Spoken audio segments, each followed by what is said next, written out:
me saying this shit. Love it though.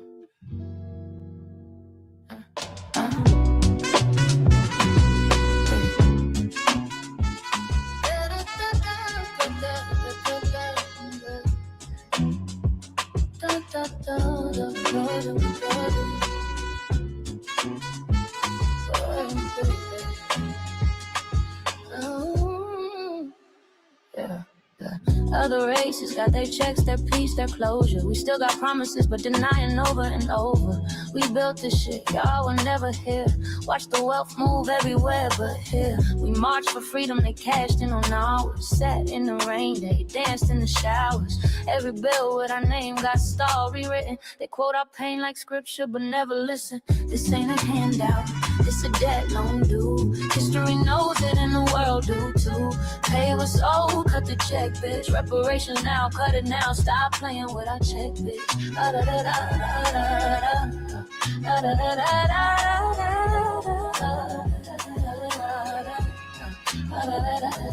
We lived in movements, open the door. Then watched immigrants take the floor. Every law we bled to make was shared. But when it's our turn, they dirty ass, never there. Immigrant seats block the claims we made. In political seats, throwing shade. Saying if they can't pay, we can't get paid. Now that's the shit that can have you getting sprayed. Yeah. Green cards is your reparations, you're a hater. Here's our invoice for centuries of labor. The shift is here, paradigm real. Either cut the check or somebody will give. Until that day we gotta tighten up. Build our own, pull our resources, we gotta tighten up. No more envy, no quiet divide. One code, one vision, one side. Group economics, that's the seed. Self-repair before they lead. No jealousy, no fear, no stall. Together we rise, or not at all.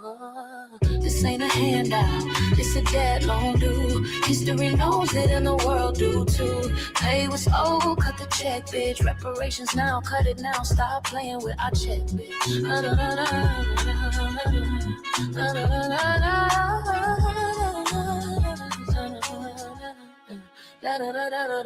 This is the shift, the correction, the call. We built the foundation, we own it all. FBA forever.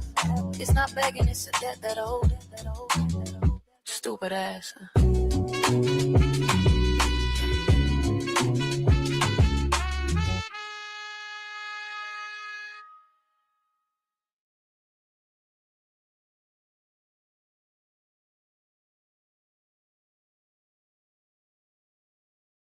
Mike Larry, oh my God. I don't know what you did to create this song, but oh my God, this song right here, they gonna love it.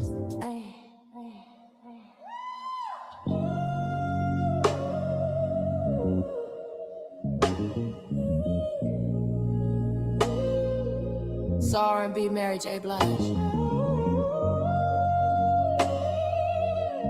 Mike Larry, thank you.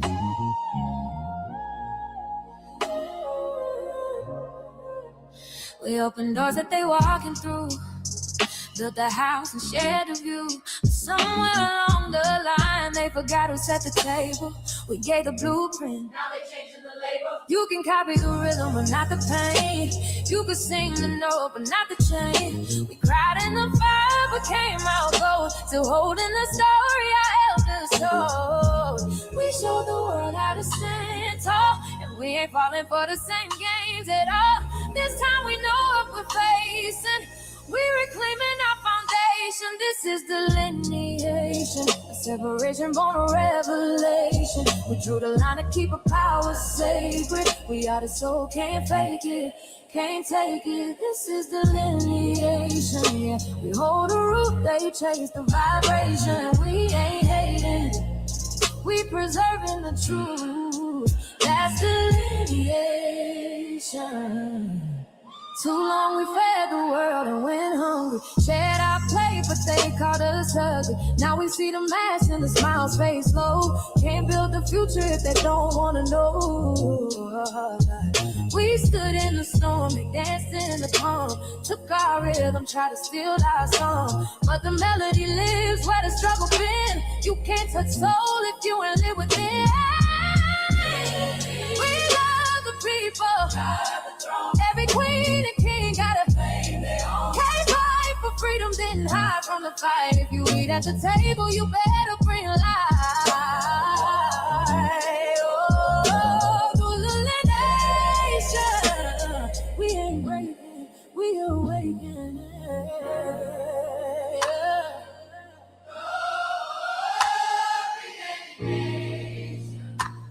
We ain't breaking, we awakening.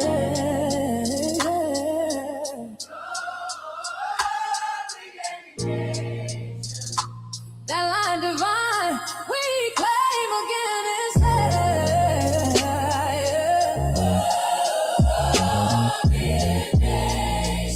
Not division, it's preservation.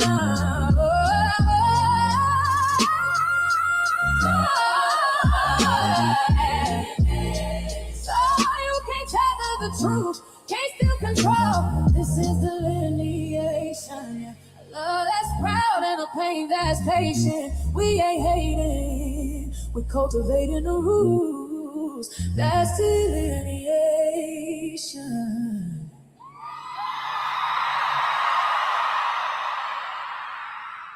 Yo, what you looking at, man? Man, I'm listening to all viral access media, bro. You need to check this out. Yo, check that out, man. You already know. You better check.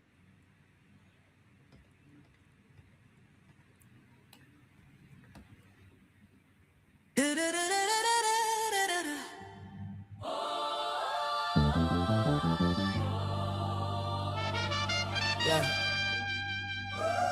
Everybody want to link up till it's time to hold weight. Let's talk about these tethers. You show up when the shine come on, never there when the grind too long. You want my rhythm but not my rain. My story sweet but you skip the pain. I see the reach, I feel the pull. Fake love sound beautiful. You tired of take, I'm tired of truth. Can't drag me down, I cut that loose. I move with purpose, not for clout. Oh, I know what loyalty's about. Oh, You can't fake rules with borrowed chain. oh, real ones bleed before they gain. Oh, They put up but they don't stay real. All that talk but they never build. Always want a piece of the globe, but the flame too hot, they can't control. Cut them, let the truth unfold. We don't bend, we just turn to gold. Trying to ride our lane, but this soul too deep, can't be explained. I gave game, they gave excuses. Shared the meal, they took the juices. Now they dance like they made a groove. But we the ones that pay those dues. Ain't no shortcuts through the storm. You can't fake struggle to the reborn. Respect the source, that's all I need. But if you leech love, I make it bleed. we ain't bitter, we well. We just got what's rare. You can tell it to the throne. You ain't help lay that stone. You can tell it to the throne. You can tell it to the throne. They pull up but they can't stay real. They built this heart from iron and steel. Reaching for the crown, but the roots too strong to pull us down. Yeah, we free at last. Cut the cord, now the future's back. You can change its name. We the soul, the sound, the flame. Yeah. No ties, no strings. If it ain't love, it's not the thing. We cut tethers and we ride.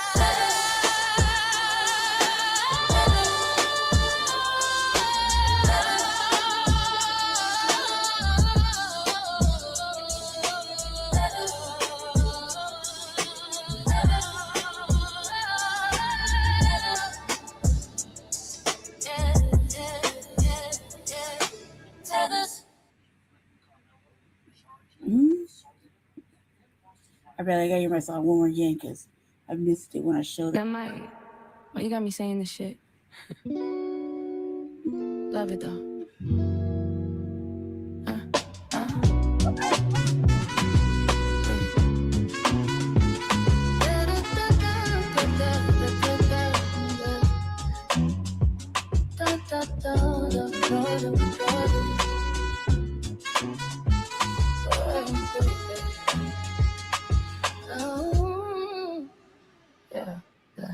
other races got their checks, their peace, their closure. We still got promises, but denying over and over.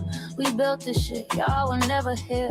Watch the wealth move everywhere, but here. We marched for freedom, they cashed in on ours. Sat in the rain, they danced in the showers. Every bill with our name got stalled, rewritten. They quote our pain like scripture, but never listen. This ain't a handout, this a debt loan due. History knows it and the world do too.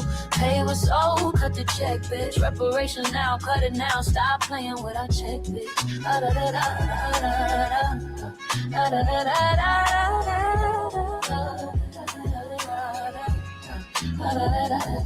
We lived in movements, open the door.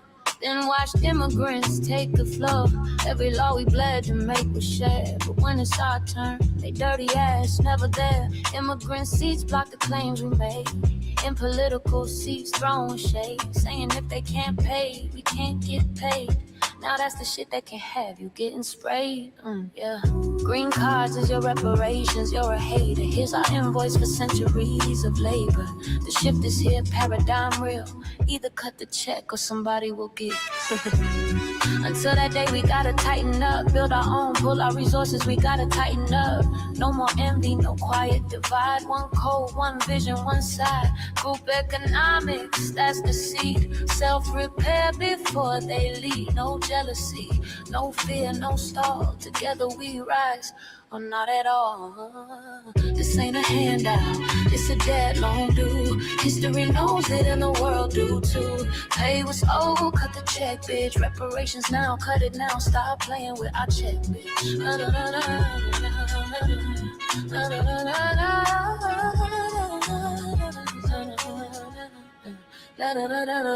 This is the shift, the correction, the call. We built the foundation, we own it all. FBA forever. It's not begging, it's a debt that owed. Stupid ass.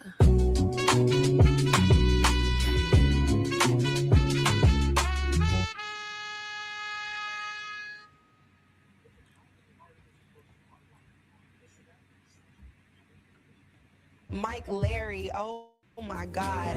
Sorry, family. I just said in my song again. All right. Let me say. Welcome to the Revolutionary Agenda. I just got done basically going through the Frontline Black News. Took over while Jesse was rusty. Stole his head. Sorry, man. You know, braids need to be done at the top. Twists needs to be done. So I let my shit out. And I jacked his hat. So it's stealing from me. So fair is fair, right? Sorry. I had like a little jumper on. I'm trying to stay modest. Yeah, welcome to the Revolutionary Agenda. I would have been at the dollhouse, but something's wrong with my internet. We had like these little miniature tornadoes. I think it kind of just threw everything out of whack. So I came over here to hang out with Jesse and the kittens and really just to do a show and just steal his hat. Basically. Not much has been going on. Just getting ready to, while I was planning on actually working on his just campaign, then the internet and everything. I mean, it was a real struggle. I was just I don't know what the fuck is going on. Not like it isn't paid. It's just like what is really going on. Been super sick. Body just been like not wanting to be motivated and move around, so I'm forcing myself.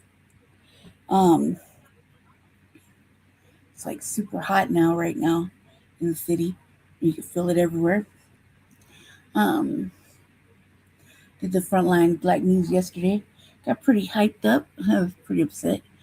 Goddamn tethers, supremacists. I was wrecking havoc for a little bit. That's pretty fun. It was entertaining for me. I don't know how they felt. They got blocked or kicked out or whatever, but you know. So it happens when you come fucking around. Come fucking around, talking shit. You know, you handle. So, what else has been going on? I watched a lot of shit. Watched that Michael Jackson documentary that we're not supposed to watch. We were supposed to boycott Netflix. I just happened to, I didn't watch it on Netflix either. I bootlegged it, so I watched it there. It was, in my opinion, honestly, I lived through the shit, so saw the whole trial and everything. Um, been a fan, so if you, I feel like this, it did what it was designed to do. It was designed to upset fans. It was designed to really upset fans. Like anybody who loved Michael Jackson wasn't gonna believe none of that shit. So it was designed to do that. Brought up a lot of said some old traumatic, like that shit was traumatic. That trial was traumatic for a lot of motherfuckers, fans included. So, so it brought up a lot of things. I say it touched on anything new that we didn't already know. Generation X, fucking fans that we didn't already know. No, no, it's just a recap. It seemed like it's just like the other one. They came out right around the same time as the new movie. Just sounded like fucking grifting and hating, really. And there's a couple of podcasters that made it a point to, avidly go after and boycott. I mean, not boycott, but boycott the actual Michael Jackson movie and talk shit about the Michael Jackson movie, but be super enthused about the documentaries that were just blatantly disrespectful. Like it was meant to disrespect and be, anger inducing, or at least it was meant for people to feel some kind of way. And I think it was trying to touch on like the people who weren't really, who always thought he was one kind of way. You know what I mean? Real fans weren't listening to that shit. We weren't sharing that. But I had to have my own opinion, so I had to see it myself. Just caught me watching it. With us. No, I'm with it, but I gotta see shit for myself.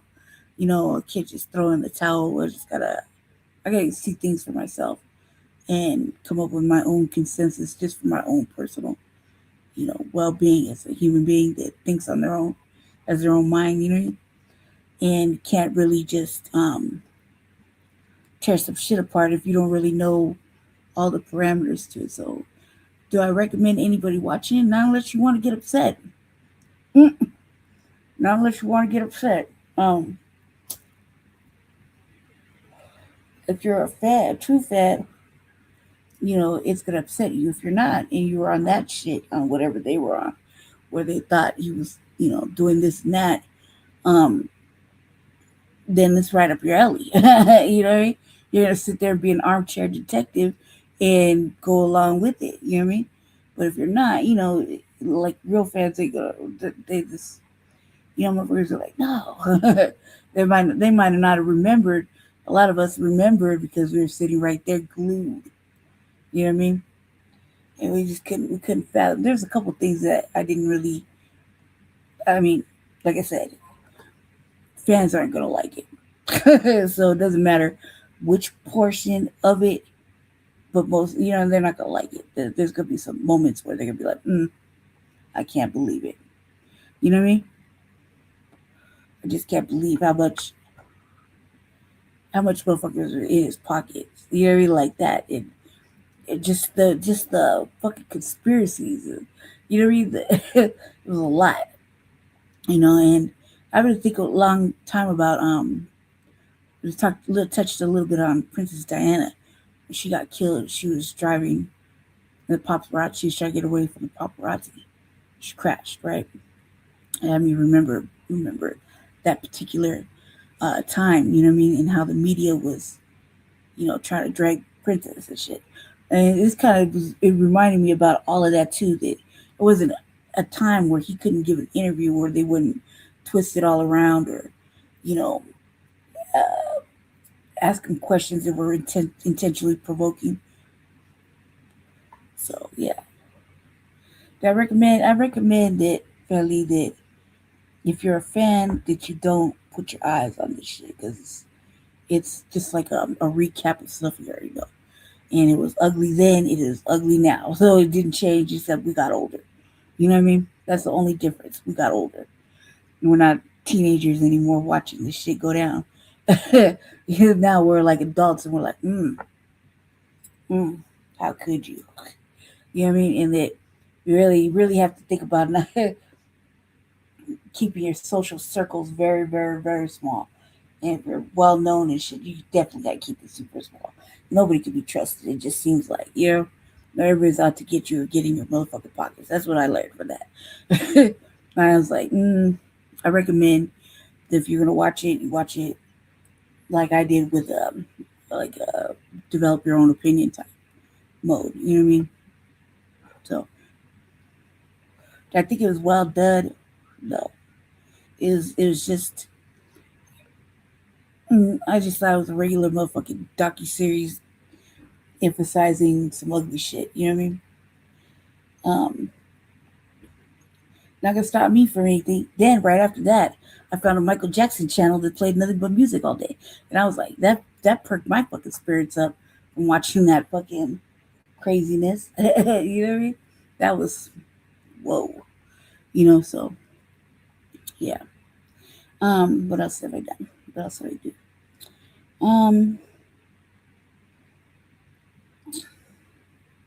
Trying to think. I spoke yesterday at City Council. Was talking a little shit. I wish that the City Council public comments were longer. I really wish that I could just get up in there, like not get up in there, but just get have a few minutes longer. It's like it really emphasized my thoughts. Me and Jesse watched both the governor and Republican debates. We giggled on the Republican debates. Sorry, I'm slouching.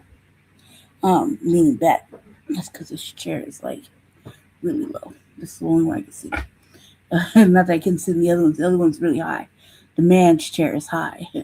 I'll fall off. This one I'm more able to not really slide off, so it's good. I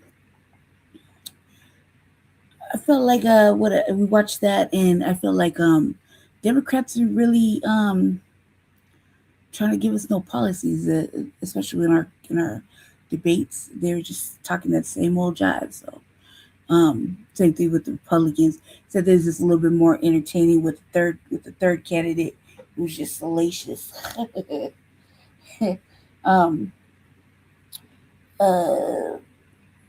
What else?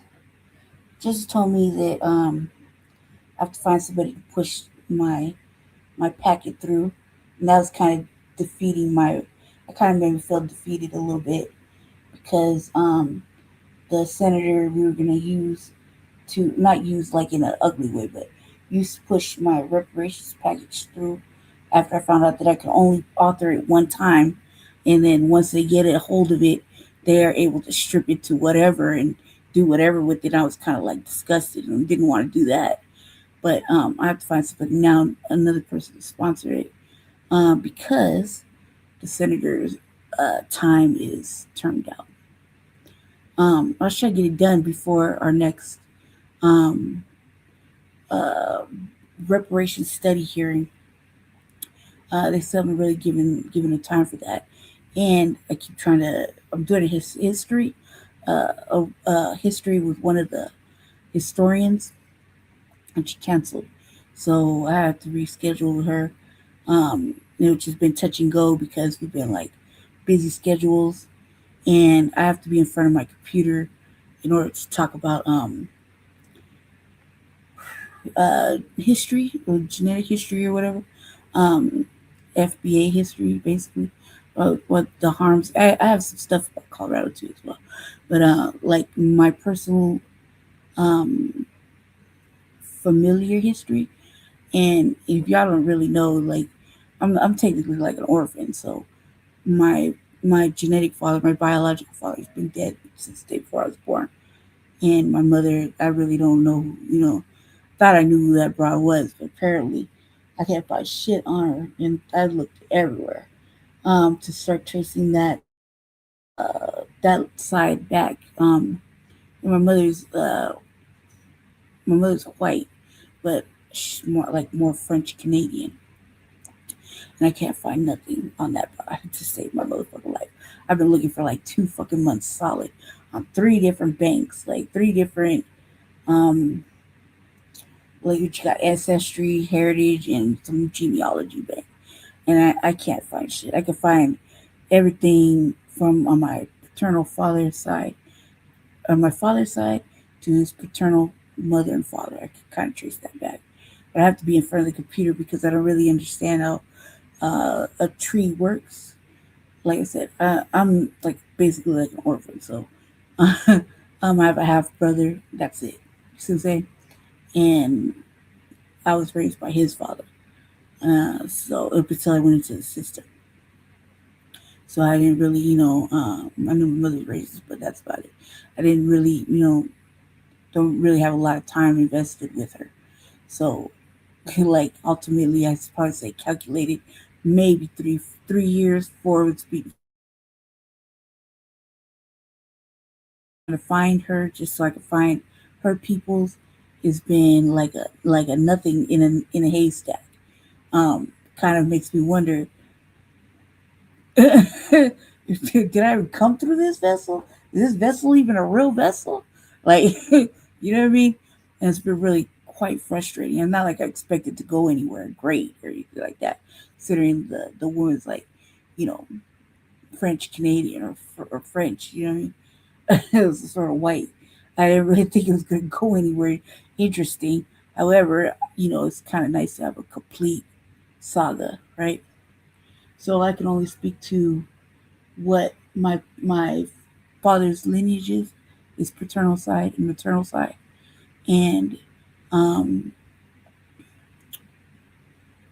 and the fact that I'm a victim of racism and white supremacy since the time I was a little girl. So um, when you talk about victim of racism and white supremacy, as a little girl, meaning I was treated not like a little white girl, contrary to my light skin, I was treated not like that at all. I was very much very much gripped up by the laws at a very early age, and they didn't stop gripping me up.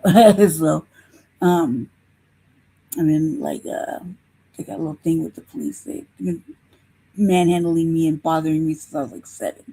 So, in my area.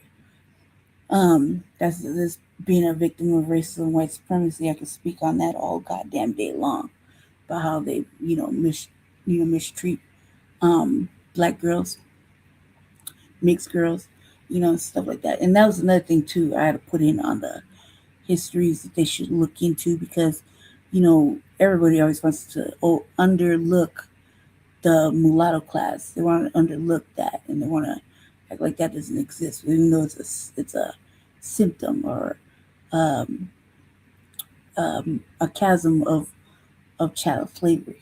You know what I mean? So you can't overlook that. You can't disengage from that. It's a reality. The thing about it is that we're a war family, meaning that you're either on this side of the war or you're aligned with your white side. And I'm not aligned with the white side. I couldn't tell you how they live or not. Could never do it. As much prejudice as I have, it's not going to get any better. It's probably going to get worse because the older I get, the worse it gets. And I'm 46. So can you imagine? I fucking hate. I like seriously disrespect white people on a regular basis, and anybody and everybody else in between. So, like I said, we're at war, family, and like I said, you're either on this side, the black first side, the black only side, the FBA side, or you align with white, your white side. We have a lot of mixed motherfucking black people in Colorado that are in politics, and it suits them. They go back and forth, depending on the circumstance. They're either white or they're cooning it up. Okay, but they're only black sometimes. And I'm calling that shit out too because this is ridiculous. Like I can't relate to this. Like I don't even want to be around those type of people because that type of confusion is like it could get. I just don't want. Don't talk to me, guys, because I don't want your confusion to rub off on me because I'm good right where I'm at. You know what I mean? So as they were at war, black family means we're over here standing very, very still in the war, And on this side of things, Black First, Foundational Black American, ideations and whatever we're doing, we're standing on it and really trying to signal boost and fight for whatever we're fighting for, which is reparations, lineage cash-based reparations. That's a serious thing, and not everybody can get it. You know what I mean? And there's a lot of upset with with things, and delineation is kind of clearing that up. That and the code, which like I'll shake my head when I hear somebody talk about what tell everybody what the code is, because I feel like, motherfucker, you should be on this shit and be doing your own motherfucking research. Who are we to be giving up the cheat codes, right? So the motherfuckers could utilize it in the ugliest way, trying to tell us we're not on code, and then they have some weird ass idea of what the code is, and the code is not a weird ass idea. It's one specific thing. You know what I mean? It's one specific thing. No leader. The code is the leader. You know what I mean?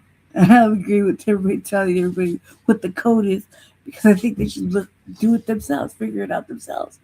You know what I mean? Learn to read. So yeah, I've been making a lot of stuff. I'm about to. Well, I was going to work on shit for Justice Campaign, which is town hall, I guess, or like a formal announcement, like a like a gathering of such, with the media and whatnot. I got a list of people that I think he should interview with, which is kind of crazy, family, but they're all white, but they're like independents. They interview other people other than the Republican Democratic candidates, and I think that's what we should explore, because contrary to popular belief, Democrat in a Democratic-led, cranky ass, Democratic-led city where Democrats basically are, I want to say Hasidity, man. I want to say so Hasidity. I want to say that if you're not with them at the time or whatever, then you fuck it up. Like they won't let you in the fucking room. They won't let you speak, even though, like, Jesse been. I'll give you a prime example. There's a black event, right? Jesse wasn't allowed to speak, and he's black, and he's a candidate. So how can that be, right? How can that be? Because motherfuckers don't want to let him do it. They think because he's not a fucking Democrat, he don't got nothing to say, when in fact, you should let him talk. You should let him in and let him talk, because that's where your tangibles are. You know what I mean? So let him talk, because at the end of the day, if we manage to get reparations to go through, these are the same motherfuckers that are going to have their hand out. And it's going to be me. It's going to be like, nah, you don't get shit. Because I said so. Why? Because they were so ugly about this, about reparations. And stop that talk and this and that and whatever, have their nose up and then want to smile in the face and give daps and shit, but then turn around and talk shit, right? Those days are over with. Like, I was talking shit in city council, I know what I was doing. You know what I mean? I was talking a little shit. But it's true. And at the end of the day, we are still in an administration that really is very anti-black right now. The temperature is anti-black. It's going to be like that. If you didn't think we were hated, you should be really on that right now. You should really know that FBA is probably the most hated fucking race of people ever, anywhere, okay? And by everybody. And yet everybody wants to swagger jack or appropriate or whatever, down talk or push their ideas on or whatever, shame. It's all like that. So, I picked a lot of these people. I chose to write a little letter. I haven't did it yet, so nobody's talking me out of it either. But to write a little letter of introduction to send so they can interview them, because I feel like They have a lot of reach with them folk, and he could still get out his black message. He can still get out like a black message because it just takes the right motherfucker just to say the right things and touch on everything they need, and maybe see like, oh well, different candidate. You know what I mean? Because the one that's sitting in that seat, what she really do? You know what I mean? I know. I looked it up. I looked it up. I saw what she did. Um, it was gonna happen anyway. You know what I mean? Plus, I feel like they're asking a lot of questions that he might have some good ass answers. You never know. Told him already that I was gonna ask him a bunch of questions that they were asking, that the whites were asking, that like those talking those questions that they want to know about. There's nobody. It doesn't matter what's going on. We're about to be in Juneteenth. Nobody's asking anything about black people or even remotely mentioning black people. But this is a good time for him to remind everybody that there's actual FPA people living in Denver and they want tangibles. Okay.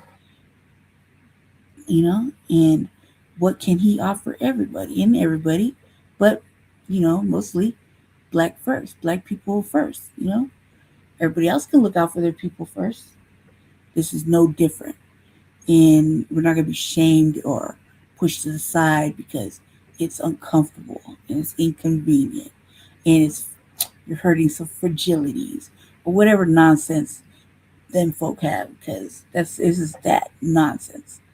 And if he goes into the House, he'll be probably the only black man in the House of Representatives with a strong voice.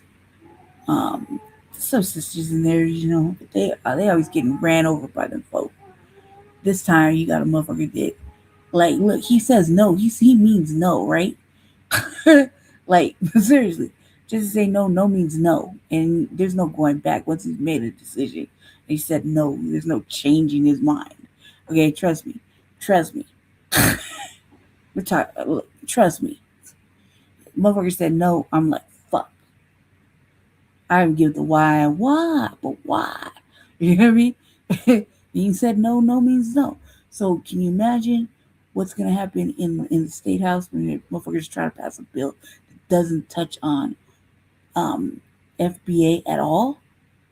He's gonna be the one motherfucker that's gonna be like constantly no, and then have an argument for why. You know what I mean? It's a good thing to have FBA brother in the House of Representatives, versus City Council. House of Representatives, he can sit there and argue he can argue till his heart contends with racism, white supremacy all goddamn day. Then they're not gonna like that shit. You know what I mean? But who gives a fuck? The shit gotta change. The status quo gotta change. Things gotta change. And the days of us living in a racist KKK state in a fucking sundown areas, things like that, we're over policed, over surveillance, over everything. It's gotta change. Lots of things gotta change. And probably write some motherfucking policies and bills that would be in our best interest. And you know what I'm saying? Like I'm sitting there back there looking at the shit I got done going on. I'm like, the fuck am I gonna give this to now? Because I can't trust nobody. Not stripping my shit. That shit's like 64 pages long. You're stripping to what? Like, I was kind of feeling discouraged, family, because there's motherfuckers, like I said, in every state that's working on policy and bills. And you don't see them like me. You really don't see me.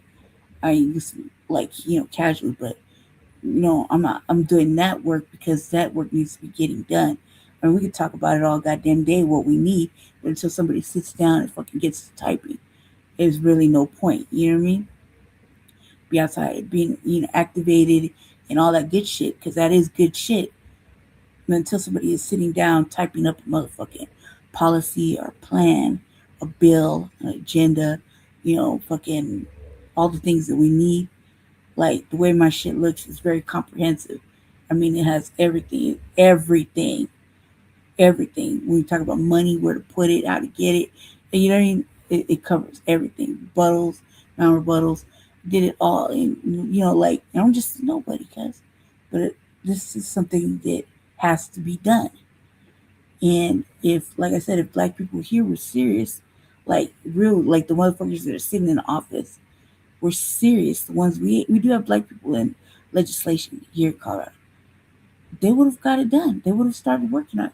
Would have stopped trying to push that stupid HR 40 shit on us and actually get to work and stop pushing that motherfucking study. Study still got like a couple months on it. Like, well, in the meantime, we could be looking at this.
All right, my bad, my bad. Okay, thank you for staying.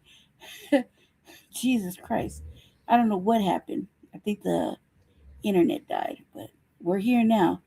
Thank you very much for staying. Oh my God, how scary. All right.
All right, family.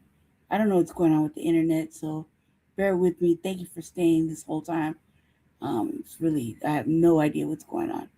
So we're trying to get through it. Um, I tried to ask Jesse, but Jesse didn't seem to know what's going on either. Said it might be uncharged, but I don't know. It was plugged in all night. It was plugged into the wrong cord. Looks like it's doing something right now. So we'll keep an eye on it. Thank you for staying though. All right. So everybody's talking about the Asian shit. So I got like 3 topics. Yeah, three topics. 4 topics. Probably won't be able to do all of them. Probably just be able to get through 1 or 2 maybe. Just because it's the morning. And yeah. Let me see. Make sure we got everything. Okay, cool. Well, like I said, sorry. I'm back. All right.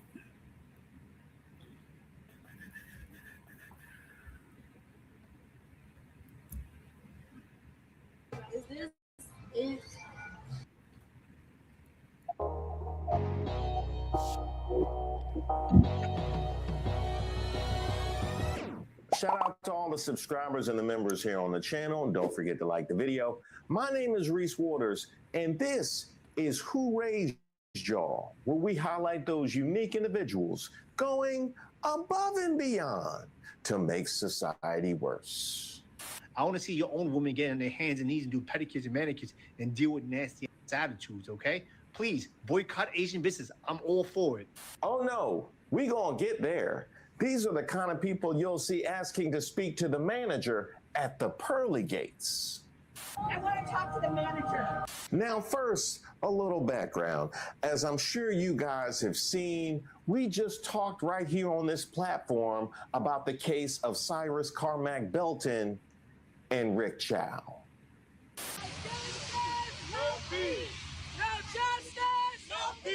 Today, a Richland County jury found Rick Cho not guilty in the shooting death of 14-year-old Cyrus Carmack Belton, bringing an end to one of the most closely watched criminal trials in South Carolina in recent years. We lost a child, a 14-year-old boy. What dollar, bro? What dollar? They took a life for $1. No justice on these dead homies. The verdict has immediately sparked outrage. We are here at 7441 Park Lane Road where the shooting occurred, and the outrage has spread across Columbia and across social media, where many residents have expressed grief, anger, and disbelief over the outcome. And you know what? The people are still outside.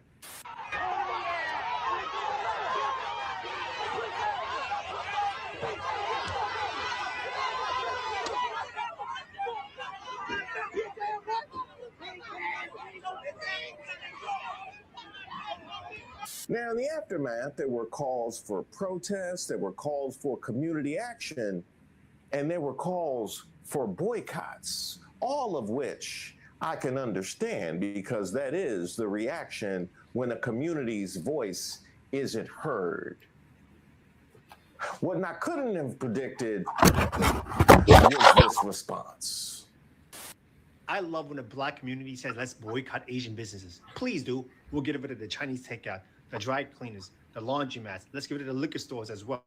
Get rid of the Jordans you guys wear, the Nikes you wear, the shower caps, the Hondas, the Hyundais, all your car electricians, the electronics in your house, the Sony, the TV system, your sound system, the microphones that you guys use to rap and speak about awareness for the Black culture and the hip hop culture. Where do you think that's made in? That's made all in Asia. And here's another thing for you guys. You guys want us to leave the neighborhood so bad?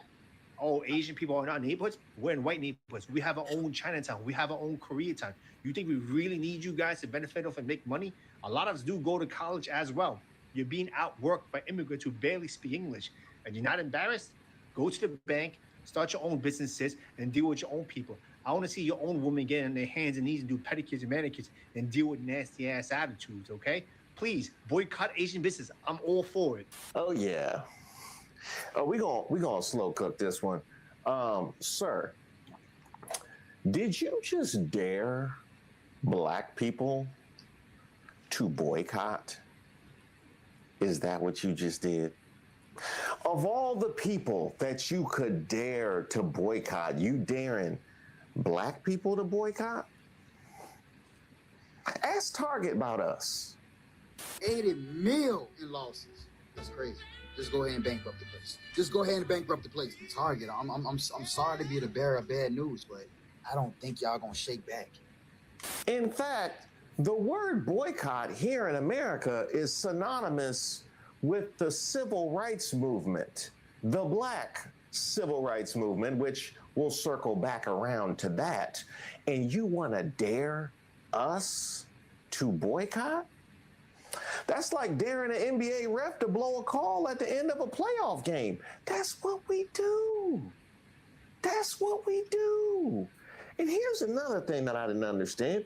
You seem to have a lot of things to reference for why black people would be unable to somehow boycott, which means that there's a whole lot of money being extracted from the black community.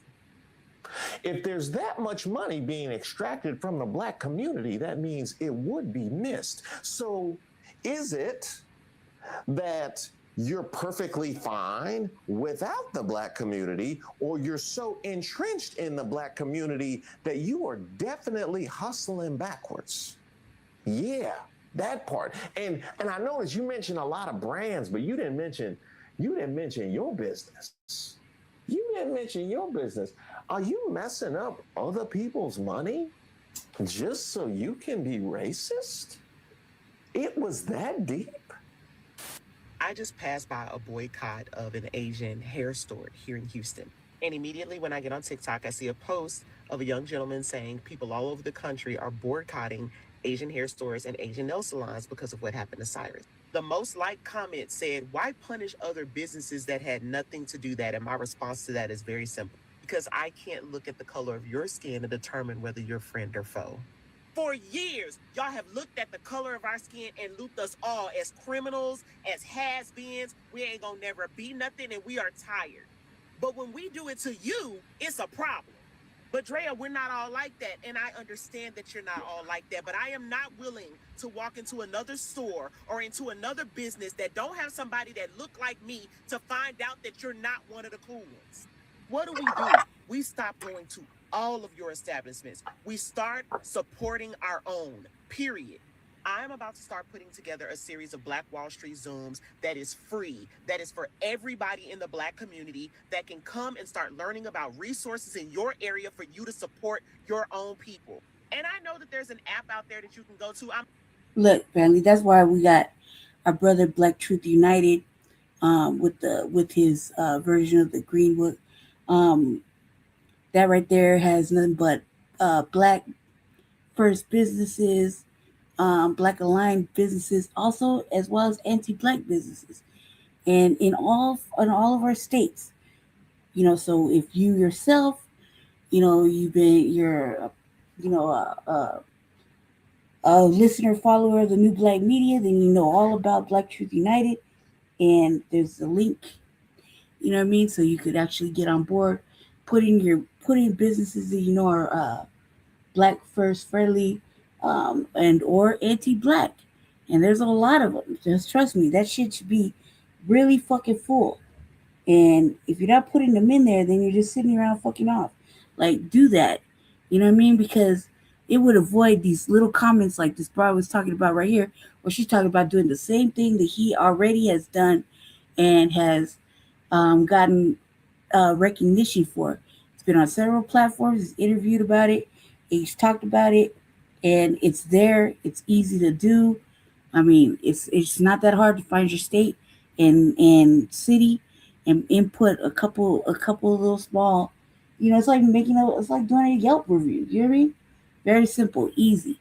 I mean, we do reviews all the time with shit, whether it be on Amazon, whatever. We try to buy a product and it's not right, we do reviews all the time. Okay, so it's the same shit. You find a business that is black first, it does good black business, put it in the green book or put it in the book. You know what I mean? If you need help, email him. He'll help you. It's just that simple. It's just that simple. And if you see anti-black racist building businesses that are unfriendly or whatever, you put them in there too. Fuck it. Why not? You know what I mean? It's not gonna hurt anybody. In fact, it might save a life. It might keep people safe. So you just gotta look at it like that, because there was times where we had something similar, and it was word of mouth, and we passed it through friend and family here and there whenever they were going on trips of where to go and where to avoid and what towns and cities. I mean, there was all kinds of shit written on a little, like, there was all kinds of little drawings on them and let you know that you're going into a sundown area, up the spot where whites don't like blacks, where they lynch them, things like that. There was all sorts of fucking viable information that our people used back in the day. This is something that we can use right now. It's digital. You can print it out for your trips. You can look it up. These businesses and things like that. Just make sure you put all the information: phone number, website if they got it, address, your experience, and encourage other motherfuckers to do it in their state as well. It's just that easy. You know what I mean? It's just that easy.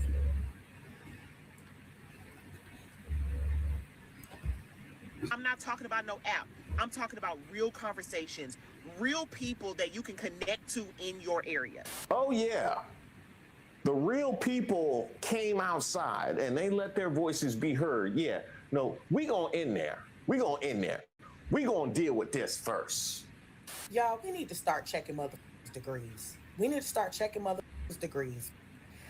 Because I'm not believing that motherfuckers are as smart as the world wants us to believe that they are. Let me tell you what these Asian motherfuckers have said, y'all, because this gonna blow y'all mind. These motherfuckers said, how the fuck we gonna boycott the place that we steal from? If your business been in business in our neighborhood for 20, 30 years, and we know that they have been there for 20, 30 motherfucking years, how does a business sustain itself with no income and no customers if we stealing shit? Because if we stealing everything and we don't bring money to the business, right? Because that's what y'all saying. That's why we can't boycott, because we stealing every damn thing. Then where your money coming from? How y'all making money?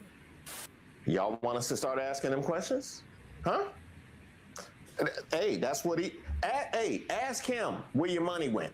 Ask him where your money went, because he decided he wanted to dare the black people to boycott. Holla at your boy. How y'all making money? Is it because you got people in the business doing sucky for $5 and loving people long time and providing happy endings? Ma'am, you was cooking. What? Just get past that part. I can't believe y'all let that little Asian T-sipping motherfucker on this app talking about that black people boycott Asian businesses. They gonna take away the laundromat. Ain't a black person alive that don't know how to stomp their clothes in the tub and get them whole clean. And plus, most of us got washers and dryers. Well, we'll take away the liquor stores. Who the fuck you think the original bootleggers are? We might not have that, but we gonna get drunk, nigga. We'll be all right. We know how to make moonshine and all kind of shit. Well, what about the Chinese drive-through? If I wanted a dog that bad, you know how many strays run around this in America.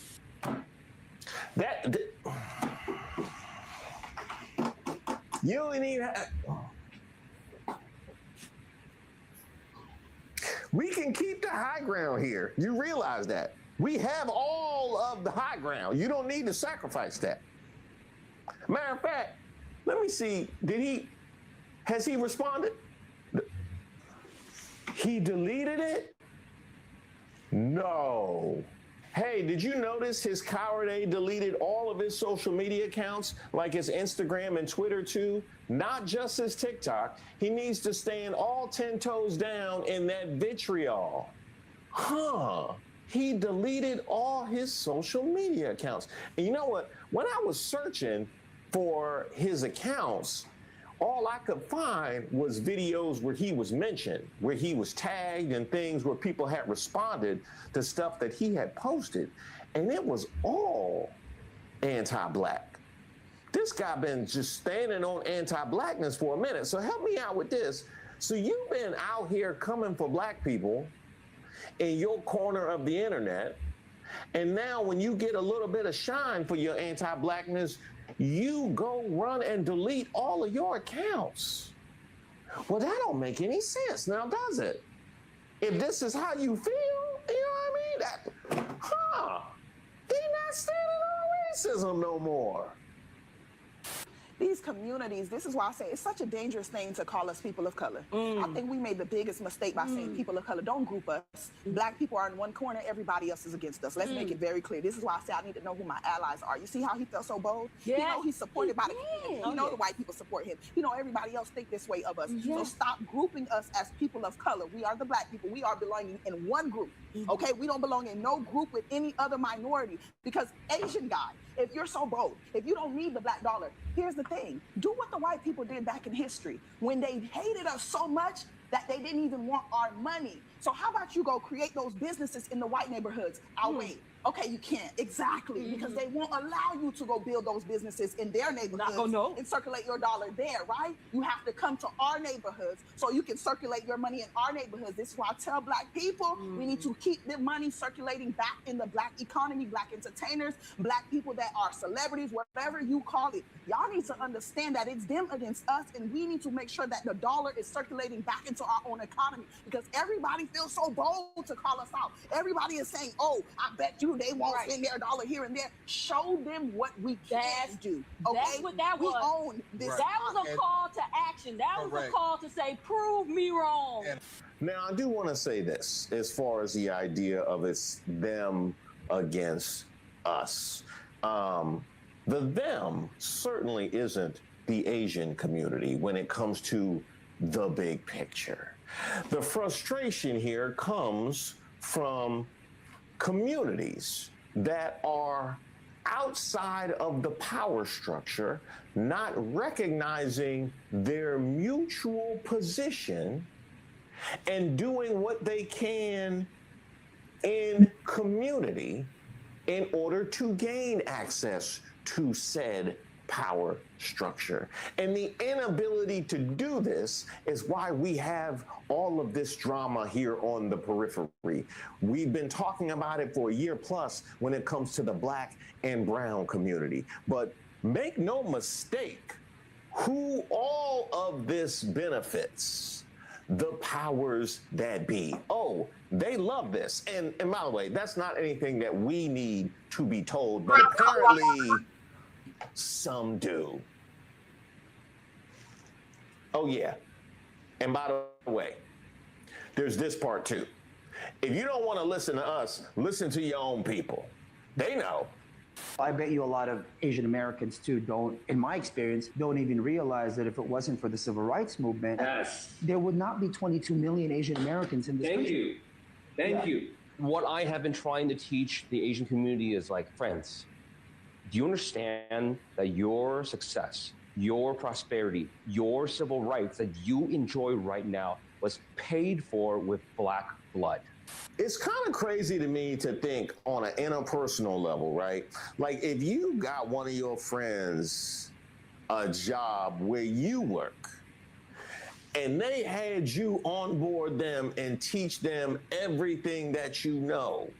And next thing you know, the bosses are pitting y'all against each other and using the time that you spent helping them against you.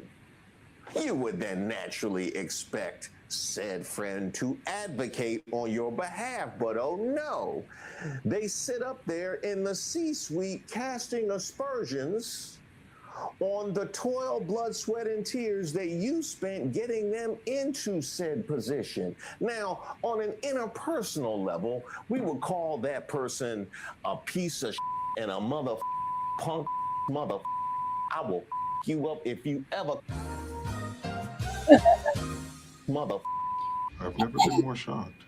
Now, that's how you would handle that on an interpersonal level, and everybody could understand your anger and frustration. But somehow, when it happens on a national scale, it's perfectly acceptable. There are already 1,000 Asian Americans chiming in on this app about that Rick Chow case. So I, as an Asian American myself, I'll just add this. I've said this before and I'll say it again. If it weren't for the Black American civil rights movement, we Asian Americans would not have been enjoying the rights that we are enjoying today. We owe them our gratitude. And Asian Americans have been operating their small businesses within the Black communities for decades. And so suddenly you're like, what? You feel fearful of the community that you have been profiting from? Get the fuck out of here. This whole anti-Black racism mentality that some of my fellow Asian Americans have needs to stop. Okay, and we Asian Americans have to call them out. And shout out to all the allies in the community that are voicing points just like this. But when it comes to the Asian business in the Black community, you would only be there for one of two reasons. Either because you think it's lucrative and therefore you want nothing more than to be situated within the Black community so you can extract money from that community, or you had no other choice, or some combination of those two. But pretty much regardless, you're in a position whereby the community has uplifted you. And that's before we get to, you know, the historical context of you being here and the rights that you enjoy. Yeah. And yet, we gotta look up. But they're like, focus on your own problems. We'll focus on ours. And I'm like, you can't even focus on your own problems because you don't call out your own problems. Oh, we'll police our own community. You don't even police your own community. You don't care.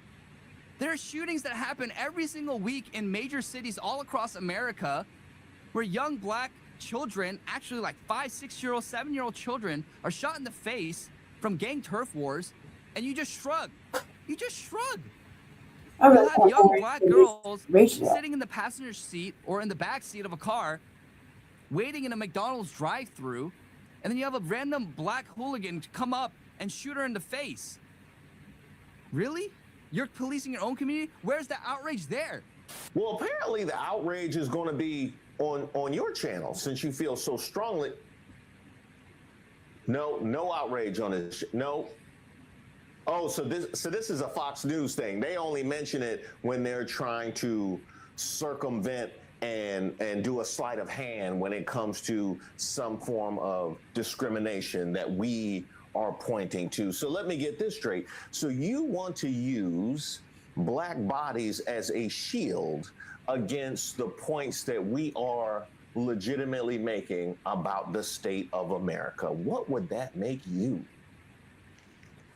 And I wouldn't expect you to know about the litany of programs and the many times that people have sat up and used their platforms, used their time and their energy, their blood, sweat, and tears to fight the very thing. But see, oftentimes, when that is treated, they look at root causes, you know, like poverty, like wage inequality, like opportunity gaps, like education. But you never want to entertain those conversations. That's why you ignore any addressing that happens from the Black community. Am I right? If a school does not want to admit me because I'm Asian American, then there's not much I can do about that because it's a part of me that I just can't get rid of. Some of y'all just learned the hard way. You were not the competition. A lot of people really thought getting rid of affirmative action was going to give them more opportunities. If you move more Black people out of the way, suddenly you the next person in line. No, that's not how this works. What you fail to understand is this. Black Americans weren't just in the race. We were the ones fighting to make sure that the race was fair in the first place. That wasn't competition.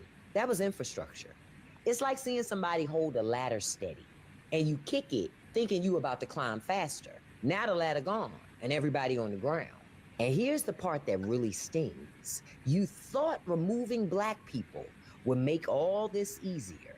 All it did was show you they weren't holding you back. They just weren't planning to let you in either. So I want to ask y'all, do you think this was a miscalculation by people who wanted to get rid of this? And now they're waking up to realizing who was actually on their side? Because I know I don't think folks are waking up at all. And if anything, they're still confused about how come I didn't get in? Anytime you have people that are locked out of upward mobility without the tools in order to better their lives, you have crime. Whether it's America, South America, Asia, Africa, you have crime. But somehow here, they want to make it about Blackness and then claim they're not racist. That man ranted and raved and said he dares Black people not to support Asian businesses. That man took on the mantle of speaking for all Asians, Chinese, Japanese, Vietnamese, Cambodian, Hmong, Pacific Islanders. He is now the spokesperson. He dares you. You can't wear your Jordans without Chinese people. You can't get your nails done, your hair done. You can't eat sushi. You can't do nothing without Asian people. We don't need y'all. Well, he deleted the video, but a lot of people got that video. I found it on this guy's page. I couldn't stitch it, but that's him right there. Give him his credit. He has a great take on it too. That's that guy right there. He dares Black people to boycott Asian businesses. It wasn't Black people that created the Chinese Exclusion Act. It wasn't Black people that interned Japanese people. It wasn't Black people who decided to invade Vietnam, who turned our backs on the Hmong. That wasn't Black people. It wasn't Black people that took over Hawaii or the Pacific Islands. Black people didn't do that. It wasn't Black people that harmed you trying to get into Harvard or Berkeley. That wasn't Black people. But y'all took that out on us. It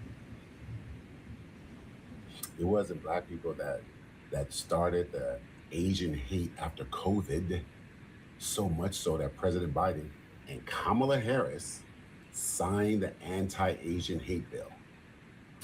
Oh, yeah. You remember Kung Flu? You remember that? But meanwhile, I got a steady stream on my social media of Black Asian hate. The people that we put in office, Biden and Harris, that was us. That was our vice president that said, yeah, Asian hate has no place. Remember that? Turn pain and outrage into political power. Y'all done turned it against Black people. Black people welcomed y'all into the South. White people wouldn't have y'all doing segregation and Jim Crow. Remember that? A lot of people just learned that during sentence, but we always knew. Y'all used the power of Black money to uplift your community. You're welcome. You can find these stories all over the web. And you know what? Harvard ain't letting y'all in no more than they were before you worked to get Black people out. As if Black people are the problem at Harvard and other universities.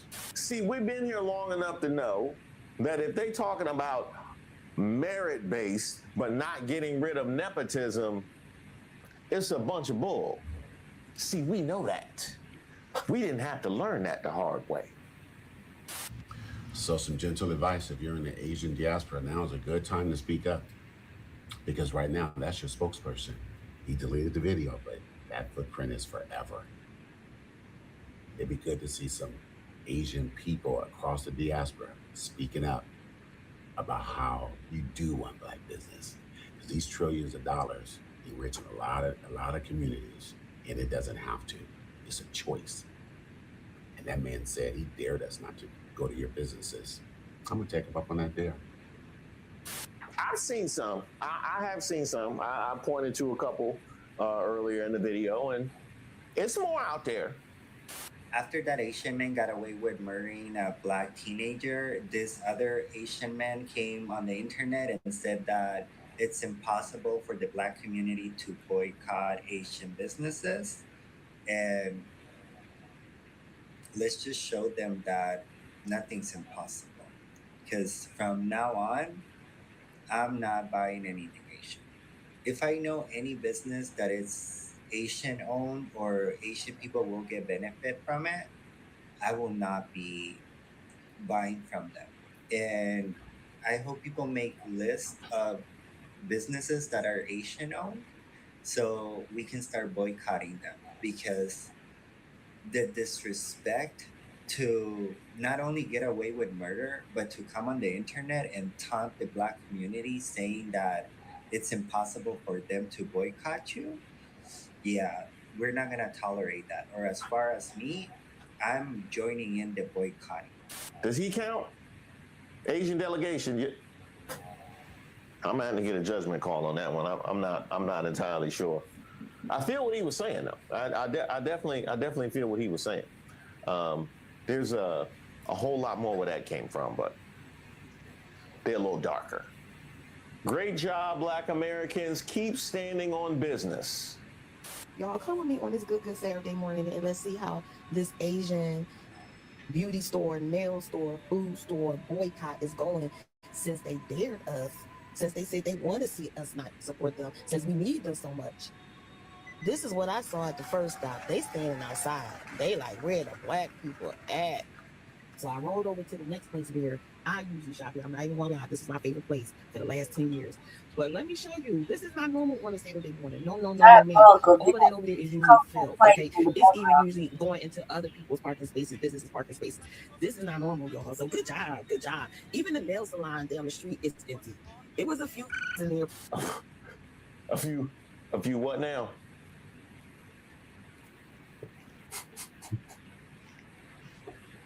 Keep the party going. But for the most part, empty. And because this is a predominantly black neighborhood, of course, there's one nail store. So I went across the street to check out the other nail salons and the other beauty supply stores to see what type of traffic we receiving this Saturday morning. Empty. Love to see it. And as I was going to the next store, I met this woman coming out and listening to what, for some reason, the sound of us talking went out. So let me just recap what the conversation was about. For one, she didn't know anything about Cyrus being shot. She didn't know anything about Rick Troy being on trial and I'm found not guilty. She didn't know anything about the Asian boycott or about what that Asian man came on to the internet saying that he dared black people to boycott because we need them, yada, yada, yada. And so I gave her some information, and I also told her about some black-owned beauty supply stores that was close to us. And like I told her, Google black-owned whatever, and whatever's in your local area will come up. It's not hard to find. You just have to be intentional about it. But we had a good conversation, and she thanked me for letting her know. So then I went around the corner to this other one because I was like, one more on this. And look, it was empty too. Good job, Union City. The people of New Orleans are standing on business and boycotting Asian-owned businesses.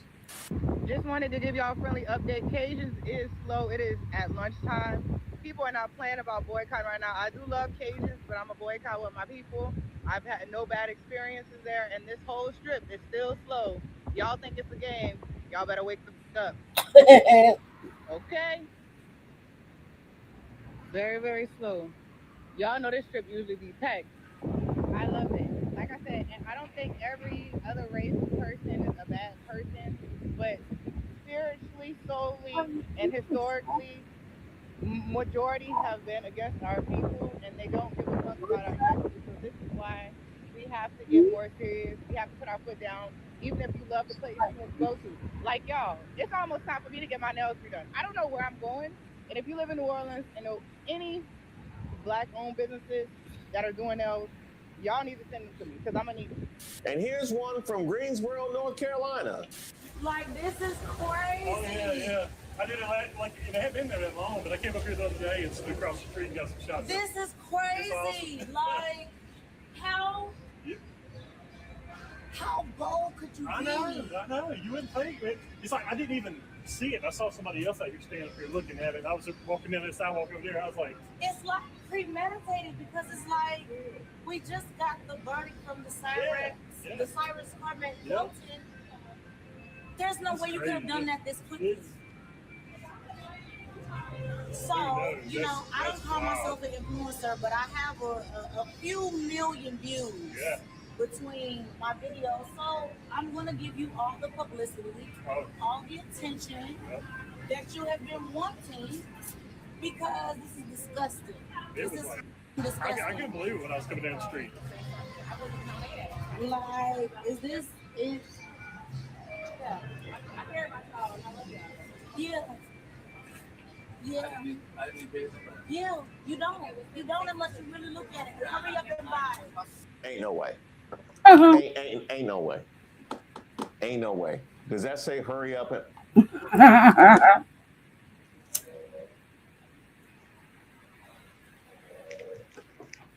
Y'all put that on there? You put that on there. Was that there before, or did that just show up? I need an investigation. It will get me the highest ranking black officer in Greensboro. I need an investigation how long that's been up. I need a judgment call. And also let me know the artist too, because let me know if that's new. I would like to know the artist for that one. Yeah, that's daring us to boycott was not as many black businesses as it is out there that were yearning for this moment, for them to get the recognition. Bruh, you did this. I couldn't wait to get home and do this video. This crackerjack right here, he was talking to y'all. He wasn't talking to me. You know why he wasn't talking to me? Because I shop black owned. But let me show you. My hair products, right? Black owned. You know who this is. Black owned. Rice water, rosemary water, black owned. Botanica oil, black owned. For my locks, black owned. If I wanted a dude, black owned. Okay? For my kids, black owned. Edge control, black owned. Let me come over here. Edge control, black owned. Now, if I wanted something for my body, black owned. Y'all know who she be. Black owned. Okay? We get this? Now, if I want to wash my face, black owned. Okay? If I wanted to smell good, black owned. Let me open it so y'all see. Black owned. If I wanted my house to smell good, black owned. I mean, my house is black owned. How about it? My house is black. This room is black owned. I'm gonna work on it, ma'am. I'm gonna work on it. By the way, I can hear that accent. Congratulations on the Knicks. I'm sure by the time this come out, they're gonna be done swept. Mm-hmm. Let's move to the next one.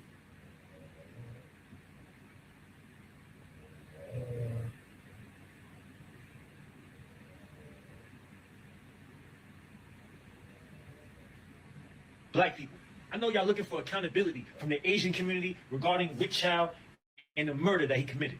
So on behalf of the Asian community, I take accountability for this man's actions. But when things happen to Asians, from the black folks, we gonna need y'all to take some accountability as well. It's only right. Accountability for what? We don't even do nothing to y'all, y'all might say. Okay, y'all might just not know. Well, let me put y'all on. Right here, an 84-year-old man was in front of this house minding his own business, and a young black man ran up on him. But here's the thing, you piece of shit. When that black person did it to that 84-year-old, he didn't do it because he's an Asian man. He did it because he's a criminal and he's seen an opportunity. Big difference from an Asian store owner, Mr. Chow, being racist and seeing that it was a black child, so his fear was heightened due to your racial bias of black people, you piece of shit. I mean, China Mac, you think now is the time to try to lecture black people and giving them a lesson on the crimes and atrocity that blacks done to Asians, as if this is a competition who kills each other more?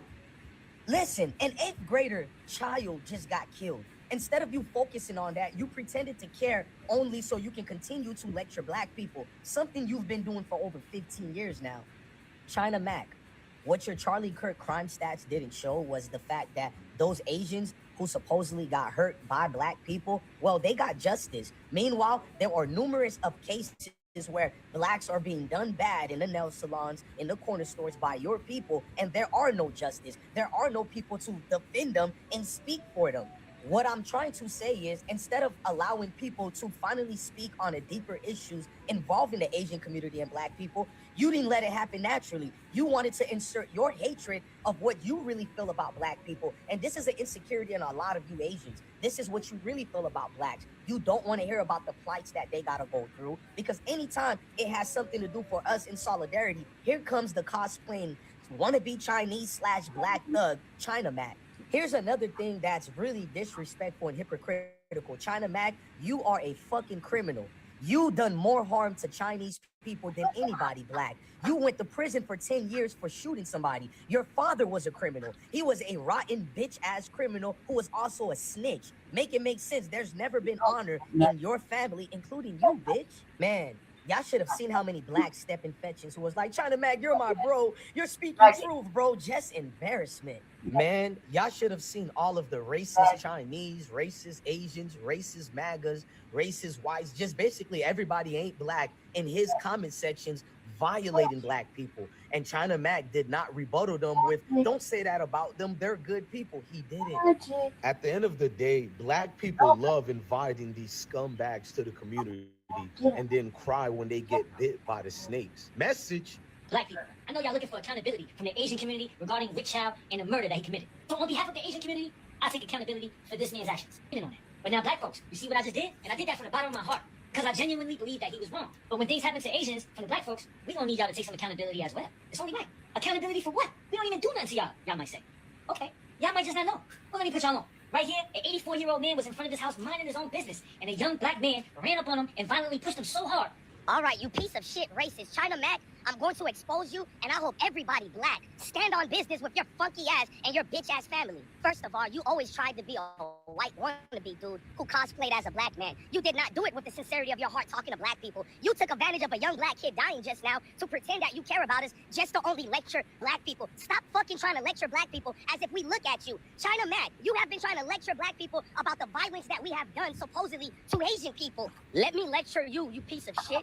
First of all, you're trying to make it seem like black people are doing so much damage to Asians, but they don't really talk about it. Yes, they do, you piece of shit. It can be any isolated incident of some junky black guy who assaults an Asian, and that's 5 o'clock news, 6 o'clock news. The whole world is talking about this one piece of shit black person who hurt your so-called innocent Asian. But what doesn't get accounted for is the fact that those crimes get solved. You piece of shit people get your justice, but black people don't get justice when Chung Fa Wu wanna be Bruce Lee do some funky shit. Can you imagine this goddamn piece of shit trying to take advantage of a young child who just got murdered? Instead of feeling sorry for him, he went on an entire rant about what black people do to Asians. But you people love that fucking piece of shit rice-a-roni, egg roll eating bitch. I warned black people about China Mac over 15 years ago when the pussy came home for doing 10 years because his dad also was a snitch. That's why he doesn't tell you people about. Then he runs away to Asia. That's where he ran to because he's an alleged pedophiler. I'm gonna get into this. You touch young people, so you ran away. You couldn't exploit Crip Mac or black culture anymore. You've been exposed, boy. So you ran to try to do collaborations with white people because secretly, majority of Asians are desperate for white acceptance. Hey, where are you fucking blood members who beat me up for sleeping with your girlfriend in New York? You pieces of shit gave China Mac so much passes. We need you garbage ass gang members to crack his eggs. Go crack his fucking egg roll. But all y'all do is look for niggas. Meanwhile, you accept everybody to the fucking barbecue. China Mac didn't make a mistake talking to you niggas like that. He knew you would get mad. He sent a signal to all the white supremacists that he's one of them. He puts Asians people before everybody else, which is nothing wrong with it. But why does he utilize a lecture time to lecture black people on the relationship between Asians? Why not lecture these crack-ass crackers for what they do to your people? Man, white folks, if you want to drop a bomb on these fucking Asians, do it again. Who gives a fuck? Goddamn, China Mac, you just disrespected a dead 14-year-old black child, bro. I'm glad you black folks get to see who the fuck these Bruce Lee people are, bruh. These people eat dog shit and everything else. Why the fuck you think they would respect black people when they're uncivilized creatures? At the end of the day, you people allow China Mac to disrespect the black community. You invited him to the fucking barbecue, bitch. So, I woke up today in deep thought and deep conversation about China Mac attacking black people for Mr. Chow. You know what I mean? It showed me that, bro, leave China Mac alone and let's focus on us for this reason. I got friends who are Bloods and Crip members from New York. This ain't to all the Bloods and all the Crips, because one thing I know, no matter what you keep saying about certain gang members, they low-key will crack an egg roll from a bitch like China Mac. But I'm talking to the Bloods and Crips in New York. Even a little bit in Atlanta that gave China Mac a pass when he came to Atlanta to look for Miko worldwide. But I'm more on you New York Crips and Bloods. How y'all let that dirty egg roll eating son of a bitch cosplay black people and get away with so much? I watch you black people attack other black people, including me, violated me. And I ain't even called the police over a girl who liked me better than you. And because she slept with me, I gotta get almost killed. So what I did, instead of snitching, I joined the United States military. Yeah, on some Fresh Prince shit. I never lie about my stories. I always keep it real because I'm God body. And I just remember I didn't get chased out because the blood member who ran all that crew, he made all of them leave me alone. But I joined the military when I learned your own kind could be the worst, bro. China Mac knew no matter what he said about black people, they would love his dick, bro. All them dirty gang members in his comment section, you should have seen it. Official New York niggas. Bro, we rocking with you all the way, China Mac. We love you, China Mac. Go on that video on China Mac's comment sections and see if I'm lying or exaggerating. That shit was disgusting, B. Yeah, I'm gonna use y'all words, B. Son, no, y'all the sons of China Mac. That nigga had no respect for an 8th grader who got murdered and hunted down like a dog. Instead of him making a video to repair a relationship with Asians and blacks, he made sure to let the whole world, hey, don't feel sorry for this 8th grader. Look at my stats. These black people been killing Asians forever. That's exactly what the fuck he did. And not one of you weak ass gang members is gonna do shit to that nigga. One thing I know, gang bangers, they love crackers more than they love niggas. They worship cracker dick. And that shit bothers me, bro. Useless niggas and useless warriors who can't do nothing for the black cause. I woke up today and got mad because I didn't read no news of that fucking Bruce Lee nigga egg rolls being cracked today. Don't ask me if I'm hurt. Mm-hmm.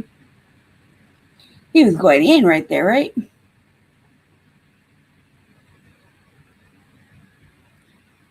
We need to talk about Rick Chow. In 2023, he shot a 14-year-old black boy, Cyrus Carmick Belton. He had shot at 2 people prior to this. And I need the Asian American community to understand that you did not fall out of a coconut tree. That the anti-blackness rooted in the Asian American community is the Asian American community upholding white supremacy. You're not gonna like my opinion.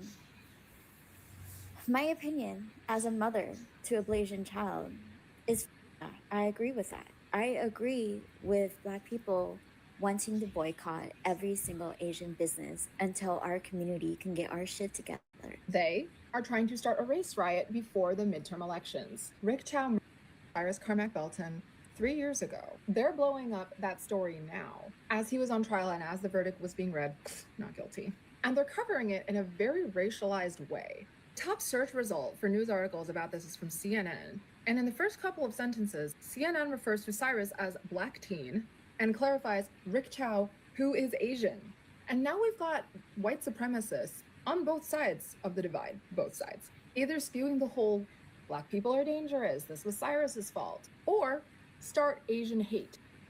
Hi guys, welcome back to our channel. In case you're new here, my name is Maren and I'm Maureen. Right, in today's episode, you're going to be reacting to videos of Asian Americans who will be strongly reacting to videos of Black Americans calling for the boycott of the Asian community businesses. And this was after the Rick Chow verdict of not guilty. Right, so there are a few people in the Black community How it goes down.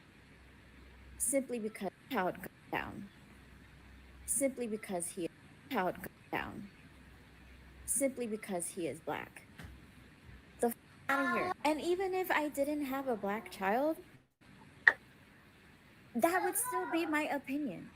Because After 35 years, you think our community would have learned our lesson on what happened to Latasha Harlins. You think that we would have found a way to be in community with Black people. But instead, our community, consistently puts profit over people to the point where a bottle of water that is not even worth $1, a bottle of water that Cyrus did not even take, was the reason for his life being stolen from him. So yeah, okay, all those Asian businesses, all of them, until our community can get their shit together. Seeing history repeat itself in the Rick Chow case is genuinely disgusting and disheartening. I think what's adding to that feeling is seeing some of the Asian American community's responses on TikTok reacting to people saying they're going to boycott Asian businesses and only deciding to speak on that point. There is so much internalized anti-Blackness in the Asian community, and I'm speaking on this as someone who is half Chinese and half Black, to the point where someone can literally be murdered in cold blood, and your concern is people online saying they're going to boycott Asian businesses. It's really something to consider, and it runs so deep that I don't even know what to do about it at this point. Here y'all go talking about another person, knowing that it ain't gonna work. I understand what happened with that young man. Yes, he was a child. I understand, but every time we talk about doing a boycott, we're good starters, but we're not good finishers. Okay? Because first of all, we don't have a good rapport with one another. All right? Black people, we do not get along with one another. We don't. We have a very poor relationship because as soon as you say something smart to me, I'm not going to sit back and I'm not going to just take it in. No, I'm going to say something smart back. We need to talk about Rick Chow. In 2023, he shot a 14-year-old Black boy, Cyrus Karmic Belton. He had shot 2 people prior to this, and I need the Asian American community to understand that you did not fall out of a coconut tree, that the anti-Blackness rooted in the Asian American community is the Asian American community upholding white supremacy. AAPM month is over, but we all need a history lesson. Let me go through a couple things. 1, slavery never ended. I will tie everything together, but stay with me. Slavery never ended. It was actually just the modern prison system. 2, US conquest never ended. It's just much easier to do a regime change and control other people's governments. So Korea and the Philippines, I'm talking in broad strokes to make a point, they are glorified US military bases.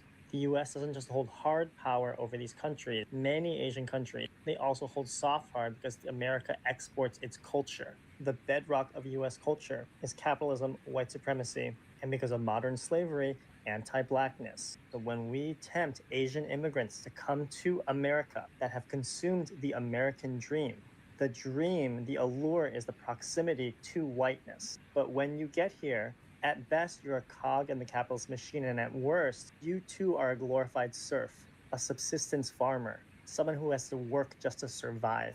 And you realize you were tricked by the system. But instead of pushing against the system, because then you would have to admit that you are fallible, that you can be tricked, you instead lean into the oppressive system and uphold the tenets of white supremacy in the United States because you think that one day you'll be rewarded by this. Yeah, that's something that's been trending on X since like 2 days ago. Start Asian hate. They want Black folks to be out in the streets so that they can unleash martial law, so that they can do police brutality. But the thing is, they're gonna get minority police officers who are not Black, or perhaps even who are Black, to do it. And they want Asians to abandon solidarity, go over to the white supremacy side, and bolster their dwindling conservative numbers. That is to convince us that Black folks are so scary that we have no choice but to vote against our own interests, which historically have been aligned with theirs. They have Asians going against affirmative action, which is why we could go to all those fancy schools in the first place. They have Asians being racist to Black people, and we're doing it of our own free will, when Black people helped us get our rights in the 1960s. And from what I'm seeing, Asian people and Black people are being split down the middle. Asian people between solidarity with Black people and racism toward Black people, and Black people split mostly between nonviolence and violence, son for a son type rhetoric. And all of this benefits white supremacy. Around 12,000 Black people are still being killed in homicides every year, and around 300 of those are police. I'm not saying that what Rick Chow did wasn't horrible, but why this case? Why now? Think about it. When it comes to Ricky Chow and his family getting theirs, I don't want to hear nothing. I don't want to hear about no solidarity, no black and brown coalitions. I don't want to hear about no Martin Luther King marches, no oppressed peoples. No, we on the same team. We was on the same team during the civil rights movement, helped y'all get over here. And then y'all became the heads of ICE. Same team during Vietnam, didn't go to fight y'all, didn't have no beef then. Y'all came over here, brought over all kinds of nicknames for us, like we was the ones that brought Agent Orange over there. We was on the same team when y'all ripped everything in K-pop, whether it's the sound, the dancing, the styles, the vernacular. And then y'all looked us in the face and figured out 1,000 ways to try to get away with saying the N-word. So yes, I already know how they did his story. And I don't care. I told you my concern is my people. I said I wanted to do what would help us out the most. What I did not say is that I'm finna walk in love and turn the other cheek. I don't believe in white Jesus. We don't even play those games around here. So if the universe and anyone else who wants to does something to Ricky Chow and his folks, you not finna get no complaints from me. If the black community were united, there would be power. But they're not. They're splintered into different segments of society. That's why Cyrus Carmack Belton, who allegedly took a $1 bottle of water and was by Rick Chow, this right here, who just was found not guilty 30 minutes ago and set to be released soon because he's been in jail for 3 years ever since he was charged. A store owner here in America,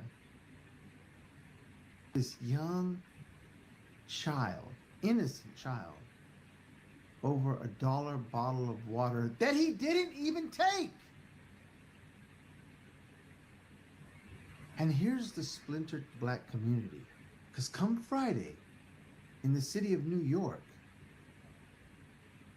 a quarter of New Yorkers will be out, lines around the corner, buying Chinese food.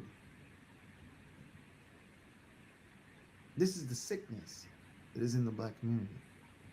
So guys, welcome back. Let us know what you think about this video in the comment section. At this point, Asians cannot afford to be quiet, and I know majority of them are going to be quiet, you know, because what I've noticed with this incident, Asians usually take a long time to chime in the social issues of America. More often than not, they usually try to stay out of it. But with the Eric Chow situation, I've seen most of them are coming out, and most of them, okay, a few of them are the ones condemning the actions of Eric Chow. However, there are still that group of Asians who think that Eric Chow was right in acting the way he did. So this group of Asians who've come out to boldly speak out against their community, I do feel like this is progress, because normally they usually don't speak of anything that happens in America socially. You get what I'm saying? Because I also remember the thing that was happening with deportation and ICE and everything. The plant, they were really quiet up to a point where they were actually standing out like a sore thumb, and everybody noticed, both, you know. Yeah, it had to take both the black community and the Latino community and even the white community to say, wait, the Asian community is not in this chat group. Why are they quiet? And at this point, I was saying they cannot afford to be quiet on this, because at the end of the day, this is something that is literally going to affect the whole community, both black and Asian community, because this is kind of setting a precedent in how they can be treated.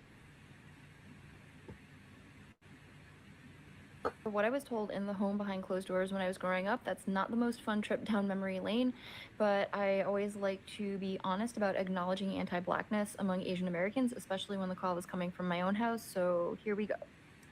I first became aware of my mom's anti-blackness when I started kindergarten, and it mostly centered around avoiding interactions with black people and not allowing me to be exposed to anything that she considered black culture. So if we were walking and she saw a black person, she would pull me closer to her. If we were in the car in a parking lot and saw a black person in the parking lot, she would make a point to lock the doors. And I wasn't allowed to listen to rap or Michael Jackson or Tina Turner. And she was hypocritical about that, because I wasn't allowed to listen to Cyndi Lauper or Madonna either. She would call it trash music and say that it was going to be a bad influence. But if it was a white artist, it was not racialized. It was only when it was Black artists that it was racialized. And another thing that I think is kind of typical is, as a musician, there were a lot of Black artists whom she respected and enjoyed, but she would always say that one Black artist is the exception, the rest are bad influences. When I went to school, if I came home and said I made a friend, her first question would be white or Black. And that drove me nuts because in preschool, I dealt with a lot of bullying and discrimination because of being Asian. So it didn't make sense to me that she wanted me to turn around and do that very same thing to my Black classmates whom she knew nothing about on the basis of their skin color. And when I wouldn't stay away from my Black friends, she would resort to making up justifications as to why it was harmful for me. She would say they're going to hurt me and they're going to be a bad influence because they fight and they swear and they're not good students. And of course, none of that was true. And in my household, it was not physically or emotionally safe to voice your opinions, but about that I would, because it literally angered me. And then she would resort to physical violence. And that sealed the deal in my mind that prejudice is purely irrational because none of her claims had any basis in reality, and that's why she had to resort to physical force. Unfortunately, I think that when parents resort to intimidation and violence to instill prejudice in their children, a lot of times it works. But I was very lucky because the principal of my elementary school was a Black woman who implemented a program called Students Educating Each Other About Discrimination. And that wasn't centered on racial discrimination, it was about discrimination in general. But in that program, we learned to have discussions about discrimination and to identify it and disrupt it. Which at that age just means if you witness discrimination, say it's discrimination and articulate how you know that it's discrimination. So from learning that very powerful tool at school, I was able to identify that what my mom was doing at home was wrong. Additionally, the principal was a Black woman, so I had a Black woman in a position of leadership as a role model. And in my school district, she wasn't a token. They really valued Black leadership from teachers to administration, guidance counselors, all the way up to superintendents. And so I was surrounded by Black role models who made me see that reality did not line up with what my mom was trying to teach me. The straw that broke was sometime around the ages of between 7 and 9, I was planning a birthday party and I told my mom that I want to invite my friend Keisha, which I knew was going to be an issue, but I thought I would try. And she said no, and I said, fine, then I don't want to have a birthday party, and she made me have the birthday party. So now that felt like that's not only cruel to me, but that's cruel to my friend Keisha, whom you don't even know because you refused to meet her. Shortly after that, we were walking in the mall, and my mom did this thing that she often did, which is she sees Black people minding their own business, and under her breath, she mumbles a derogatory term in Chinese for Black people. And I remember I pulled back on her hand and faced her, and I said, they are not doing anything. You don't know them. The next time you do that, I am going to go up to them and I'm going to tell them what you said. And believe it or not, the fear of exposure by me actually made her tone it down, and she stopped doing that in public. Fortunately, my mom did not live and die that way. In later years, she came around to seeing and later openly admitting how wrong she was. In her older age, one of her best friends really was Black, and my mom admitted to her friend what her previous attitudes had been and why. And from those conversations, I was able to gain some insight as to what my mom's motivation was for her anti-Blackness. Because I think most people feel, since Asian Americans also are harmed by white supremacy, how does it make any sense for Asian Americans to be anti-Black? They don't care. My mom spent most of her young life in Hong Kong when it was under British occupation, and then in the 1950s, she came to the United States when she was 16 years old. Generations before my mom, her family had been living in and doing business around Shanghai, Hong Kong, and Macau, which were French, British, and Portuguese occupied areas. So she was heavily indoctrinated into anti-Blackness in Hong Kong, where she had no exposure to Black people that would have shown her a different reality. And furthermore, what she was indoctrinated into is the idea that an Asian can elevate their status in white spaces by aligning with white supremacy, which includes aligning with anti-Blackness.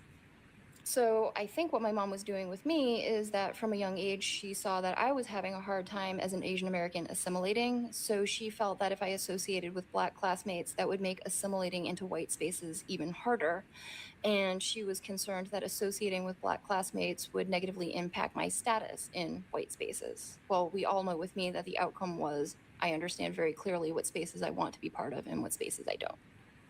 So my mom was really proud that she was westernized. She was proud that she spoke English without an accent, that she was very well versed in European culture, and she actually looked down upon my dad for being what she called traditional and therefore backwards. Right, so where was my dad in all of this?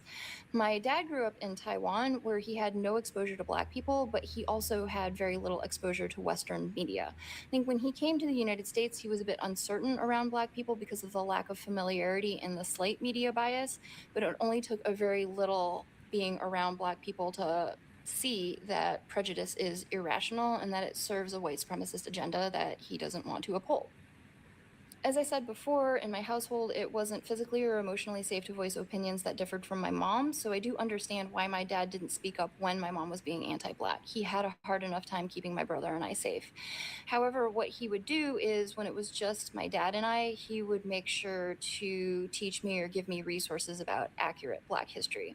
So for example, a lot of my mom's rhetoric surrounded musicians.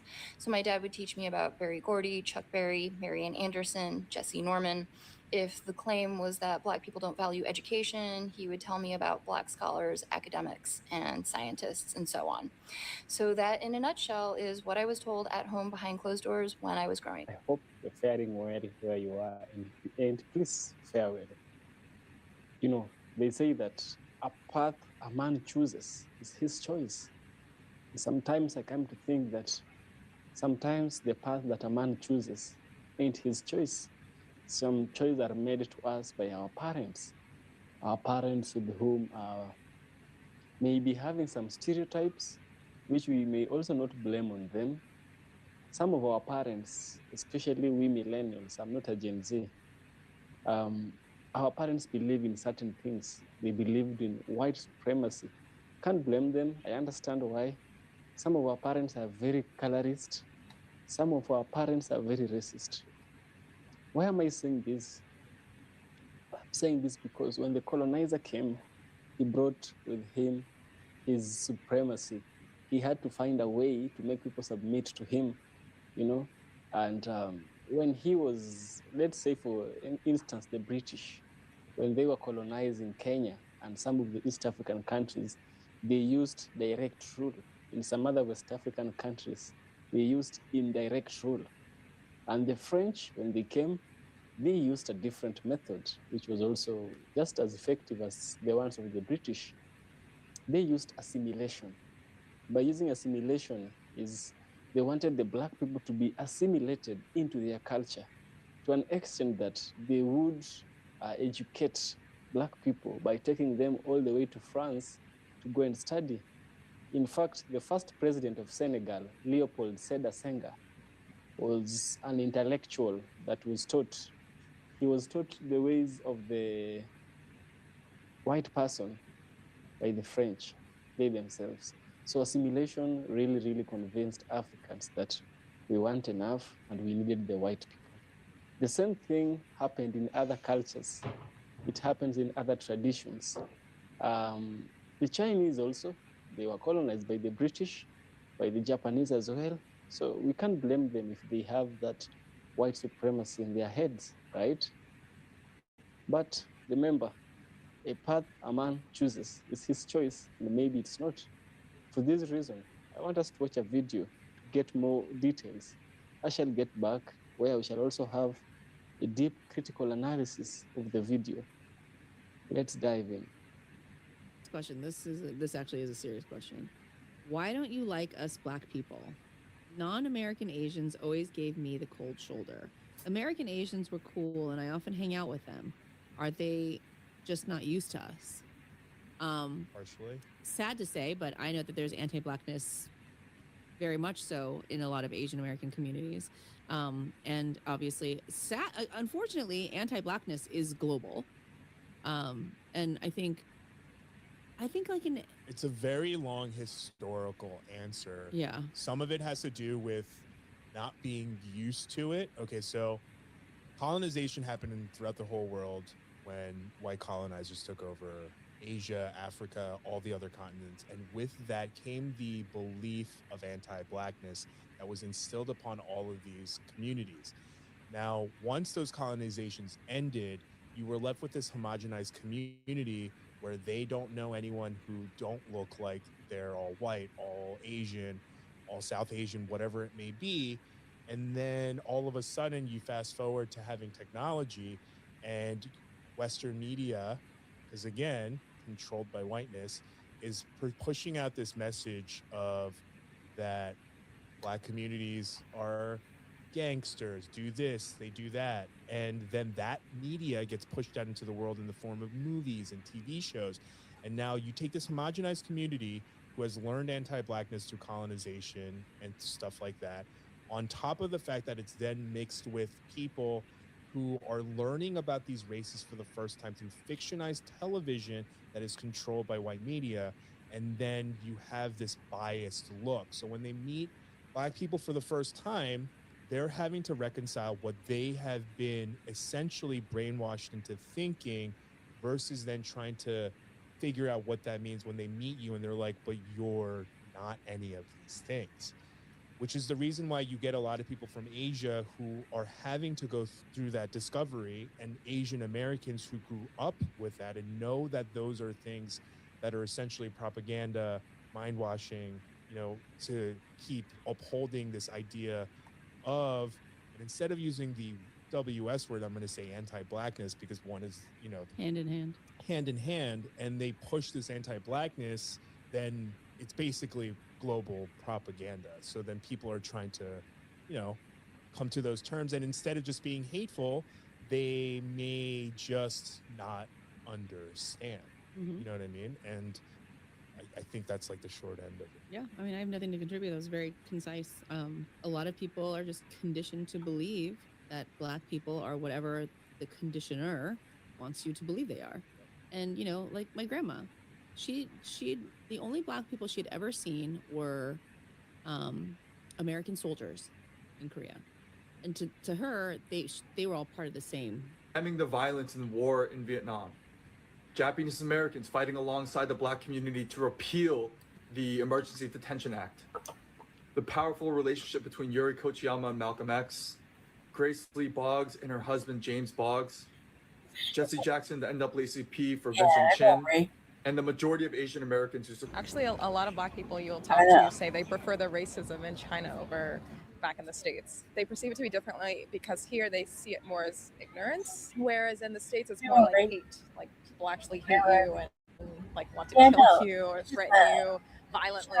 But in China it's more like it's just different. It doesn't seem like they hate you. Especially when I speak Chinese, I can go almost anywhere and talk to people, at least in the places I've been so far, and people will kind of accept me, I guess. So I don't know how else to explain that, but they won't be like, oh, get out of my store. They won't follow me around in the store and see if I'm trying to steal something. We gotta go and be rude to me. Now that's not the case for all Black people. Again, I'm the Obama Black, I guess, that Chinese people are more comfortable with.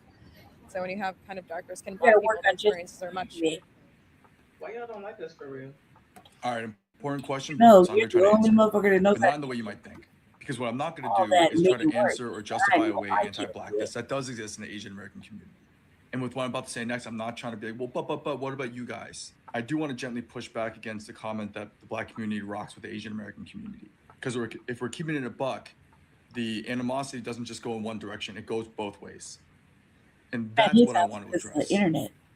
And the way I'm going to do that is by giving context Yeah, on his my house community. because the internet. The Asian American community is made up of people from dozens of different countries that speak dozens of different languages, have different religious We gotta beliefs, work on his shit. and believe it or not, Uh, the hatred that exists what I worked within our community against one another is much stronger. So cute. And why is that? Well, maybe because we've been at war with each other for hundreds, if not thousands of years.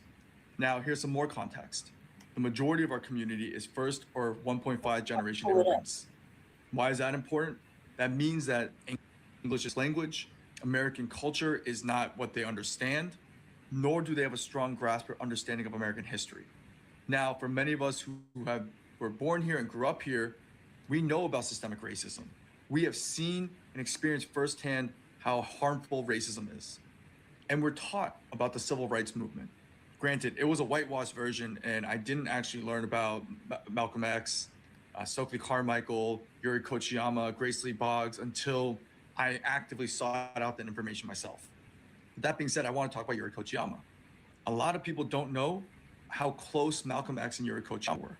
In fact, in Spike Lee's adaptation of Malcolm X's life, he actually excludes the fact that Malcolm died in Yuri Kochiyama's arms.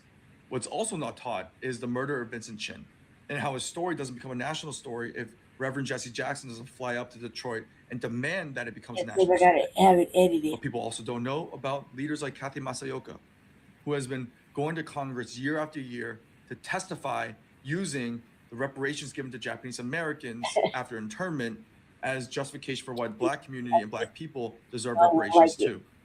So how do we fix this?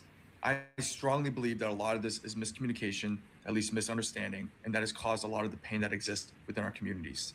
So having dialogue like this, building real relationships in real life, coming together and partnering and actively working to understand one another better, sharing resources and opportunities, showing up for one another, and welcoming one another into our homes.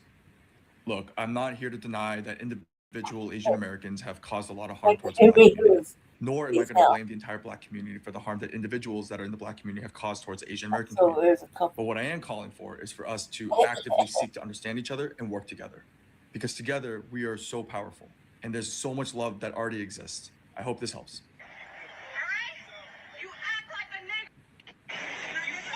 Let me get this clear. This woman right here, this individual does not represent the Asian community. Her POC card is revoked. She is not a person of color anymore. White people, you can have her. The reason why I'm saying this is because I'm sick and tired of seeing my Asian people in the comments talking about, I apologize on her behalf. I apologize for her behavior. Oh my God, I am so ashamed of being Asian. Shut the fuck up. You shouldn't apologize for someone else, bro. Real shit. Like, she is not even part of our community, so don't even. Why would we let this woman represent our community when she's making us look bad? No, she is not Asian. Period. Another thing I want to say is that two wrongs do not make a right. Just because you've seen this one Asian, I put the quotation marks around the Asian because she's not Asian in my book. Just because you've seen this one Asian lady be racist does not mean you should be racist to all Asian people. This one Asian lady should not represent the Asian community as a whole. That's ridiculous. Do not respond in racism towards Asian people as a whole, bro. You're coming for me, who's not racist. You're coming for everybody who's not racist. Every Asian that's not racist. It doesn't make any sense. Like, if you see the comments of this video, you see everybody moving like New York drill rappers if they were racist. They're talking about every Asian shot, every Asian dead, smoking on all Asians. I'm on BT with every Asian. Stop Asian hate, more like go Asian hate. Fuck all the Asians. Like, relax, please. She is not Asian. She does not represent our community, please. Another point I want to make is that Asian people and Black people should not go against each other. We are both minorities in America. If anything, we should reunite and fight against the system, the unfair system. Tension between the Asian community and the Black community has been here for a very long time. You can clearly see this in the 1992 LA riots. This is what the media wanted. This is what the government wanted. They want minds to go against each other. So we should change that and join forces. Like, what are we doing? Imagine how powerful we will be. Like, look at Jackie Chan and Chris Tucker. We should be like these. We should be like them. Like, look at Blasian people, bro. A lot of them love saying I'm Blasian every 5 seconds. They love saying I'm Blasian every sentence that they make. But you know why they do that? It's because they're very proud of being both Black and Asian. They unite. That's a terrible fucking point. That's a bad example. But I think you get what I mean. I think you get what I. So the moral of the story is that we should stop racism. Stop. And as minorities in America, we should all unite. The Asian community is literally so anti-Black, and it literally fucking pisses me off. Like, we are literally so uneducated, uninformed, just misinformed, everything about the Black community, and it pisses me off. And like, it just boggles my mind how a lot of Asians see Black people as beneath them. I shit you not, I literally saw someone on my story and I literally was so gagged. Like, I was like, are you serious right now? And I sent him a message, ask him if he's Look, I had to serious put me about in this. there. This guy is Bhutanese. Sorry if I'm mispronouncing it. But like, I guess he got like some kind of spray tan or whatever because he's doing some kind of stupid movie shoot or whatever. Roy posts on his story and says, because his skin is like 10 shades darker or something, he said, can I say the N-word now? With a ninja emoji next to it. I slid up so fucking quick and I asked this man, are you fucking serious right now? And guess what? That man left me on red. Need I say again that he is not black? He is Bhutanese from Bhutan or whatever the fuck you pronounce it. I'm sorry if I'm mispronouncing it.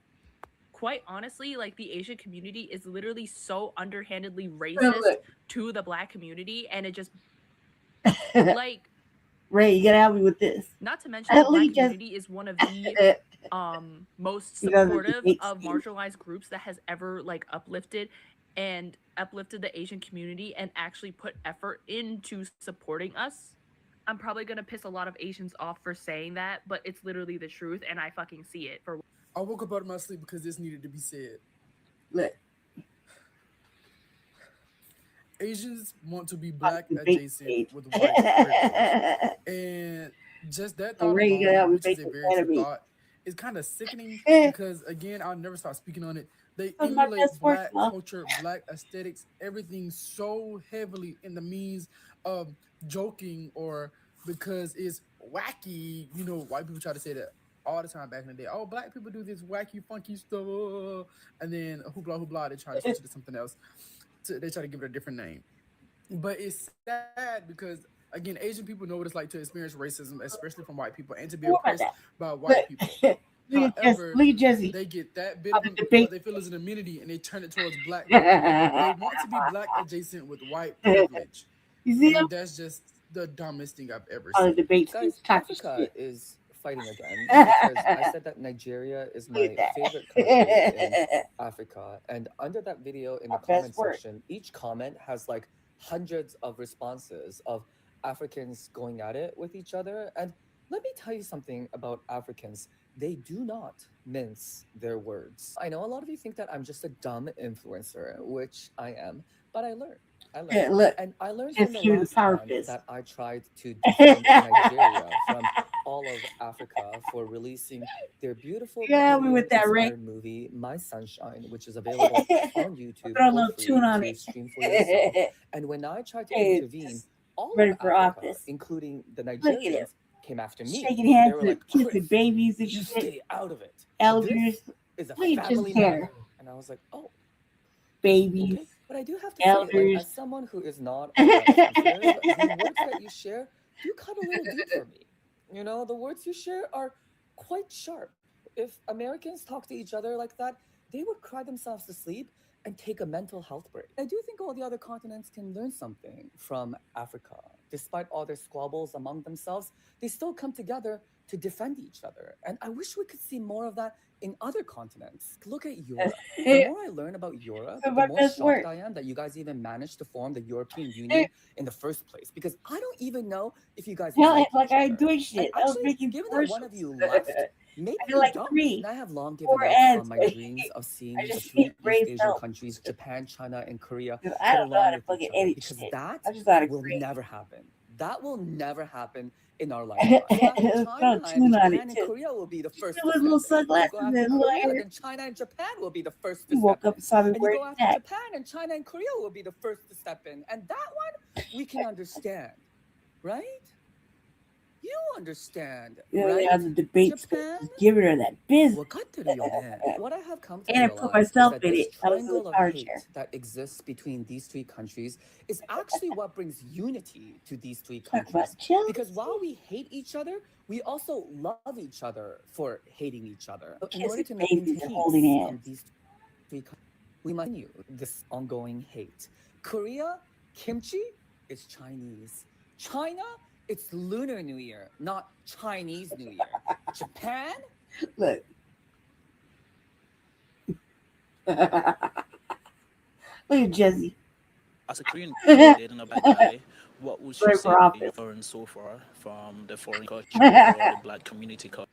Yeah. Really a difference in race because he always says Let's that not it's talk a about black that. Let's thing, talk but about this. I Look don't at know. Jesse. He said I'm black. Like black people don't Look swim. at Jesse, Ray. We're not in the water a lot. He doesn't like the water, but I love Look at Jesse. swimming. And Look at his then hair. so like always says Look, when his I little want to go sunglasses out in and the shit. summer, he's like, oh, I'm black. Like black people don't like being in the sun, or when it's cold. Like he's like, oh, like I'm black. Like we don't like being out when it's cold. His music taste is also different because like Look. even though he's black, I like to listen Look, to like I very put old myself in it. R&B songs, and he thinks they're depressing and sad because Look he at me in listens to like in the rap chair. and trap music. Other than that, I think maybe Please just hair. react to this, man. I used his hair Look. product, and I found out that I was actually naturally wavy hair because because he's black, he has curl cream, like curly hair.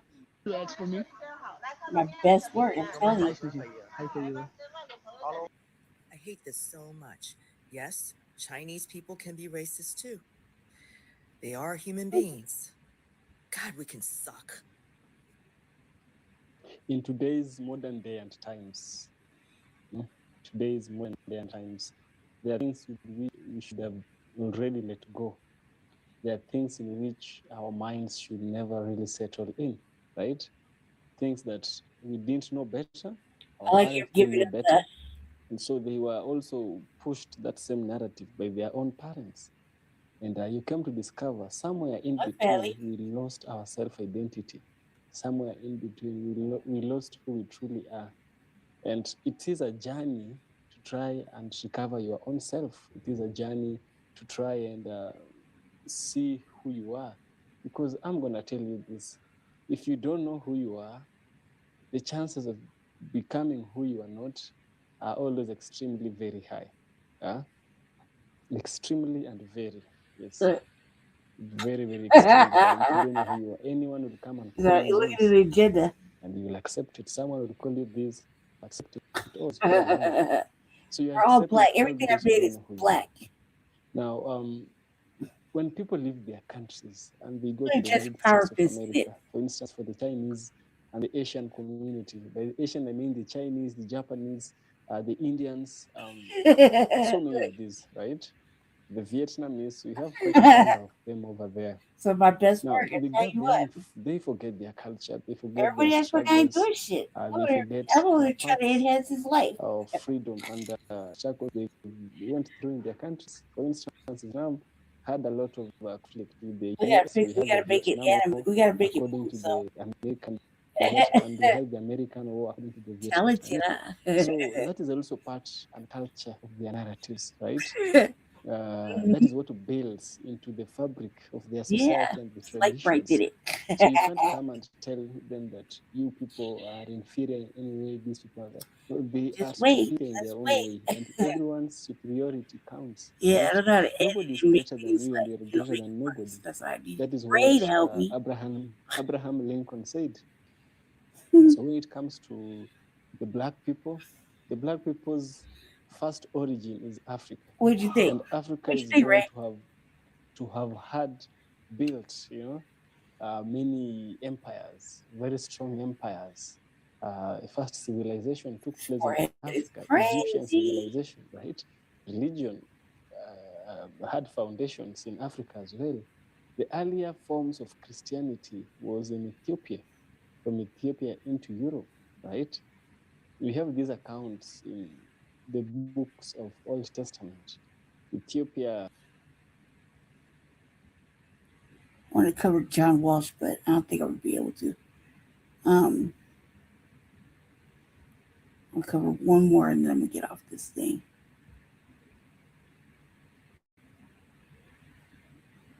Repeated across millions of lives across. I want to cover the John What they Walsh. found did not simply add Yeah, detail John to an Walsh. existing story. It rewrote the foundational assumptions that historians, geneticists, and even African Americans themselves had carried for generations. The results were not what the standard model predicted. They were more complicated, more layered, and in the most important ways, more human than anyone had anticipated. The history of African Americans is one of the most documented and simultaneously most obscured histories in the modern world. Documented because the machinery of slavery kept records, ships, manifests, plantation logs, census entries. Obscured because those records tracked people as property, not as individuals with origins, lineages, and biological histories stretching back tens of thousands of years. The names were taken, the languages were suppressed. The connections to specific places on the African continent were systematically erased. For centuries, that erasure held. Then ancient DNA entered the picture. And what the science returned was not a confirmation of what people assumed. It was something far more remarkable than that. Long before any ship crossed the Atlantic, long before any record was kept of who was taken or from where, the people whose descendants would become African Americans lived across one of the most genetically diverse regions on Earth. Africa is not an origin point. It is a continent of origins, plural, layered, ancient in ways that dwarf every other chapter of human prehistory. The populations of West and Central Africa, the regions that would supply the overwhelming majority of enslaved people to the Americas, had been genetically distinct, culturally complex, and extraordinarily diverse for tens of thousands of years before European contact. That fact matters. It matters because the story of African American DNA does not begin in 1619 on the coast of Virginia. It begins far earlier, in populations whose biological histories were already ancient when the slave trade started. The genetic record shows this with unusual clarity. West African populations alone represent some of the deepest human lineages on Earth, groups whose ancestors never left the continent, whose DNA carries variation that populations elsewhere lost through migration and founder effects over millennia. The Yoruba of Nigeria, the Akan of Ghana, the Wolof of Senegal, the Bakongo of Central Africa. These were not interchangeable populations. They were distinct peoples with distinct histories, distinct languages, distinct biological signatures. When the slave trade began pulling people from those communities and loading them onto ships, it was not drawing from a single homogeneous source. It was fracturing something irreplaceable. The DNA remembers what the records erased, and what it remembers is that the people taken were not from nowhere. They were from somewhere very specific, and that specificity survived. The Atlantic crossing was not a journey. It was a rupture. Between the 16th and 19th centuries, somewhere between 12 and 15 million Africans were loaded onto slave ships and transported across the ocean to the Americas. At least 1 in 6 did not survive the crossing. They died of disease, of shock, of violence, of deliberate starvation, and in documented cases, of suicide. The ones who arrived were not the same people who had been taken. The Middle Passage did not simply move human beings across an ocean. It systematically destroyed the biological and cultural infrastructure that makes a people legible to themselves. Languages were mixed deliberately to prevent communication. Family members were separated at the point of sale. Ethnic identities that had structured entire civilizations were rendered meaningless by a system that recognized only one category: property. What the DNA captures from this period is the signature of that violence rendered in biology. Geneticists call it a bottleneck, a sudden, severe reduction in a population's genetic diversity caused by catastrophic loss. The Middle Passage created one of the most dramatic population bottlenecks in recorded human history. Millions of people were taken, but they were not taken evenly. Certain ports dominated the trade. Certain ethnic groups were targeted in certain eras. Certain regions were raided more heavily than others. The result was a founding African American population whose ancestry while broad, was not a proportional sample of the continent. It was a fractured, compressed, violently curated selection. The ships kept records of cargo. They kept no records of lineage. That silence is what the DNA is now, centuries later, finally breaking. If the Middle Passage was the first compression, slavery itself was the second. For 2.5 centuries on American soil, the institution of slavery did not simply exploit African American labor. It actively reshaped African American biology. Plantation slavery operated as a closed genetic system in ways that left marks still visible in DNA today. Enslaved people were bought, sold, separated, and relocated according to the economic logic of their owners, not according to any human logic of family, community, or continuity. A man sold from Virginia to Louisiana lost not just his family. He lost the biological community his children would have grown up inside. Repeated across millions of lives across hundreds of years, that process produced a population whose genetic structure reflects not natural migration or organic community formation, but the systematic disruption of both. The DNA study captures something else from this period that the historical record had long obscured. Forced reproduction was not incidental to American slavery. It was policy.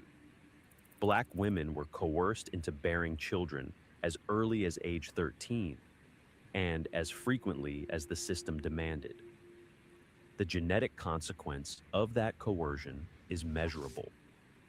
It introduced European ancestry into African American DNA, not through choice or cultural exchange, but through violence, concentrated in the plantation South, traceable in the genomes of descendants today. The legislation passed in 1807 to end the slave trade did not end slavery.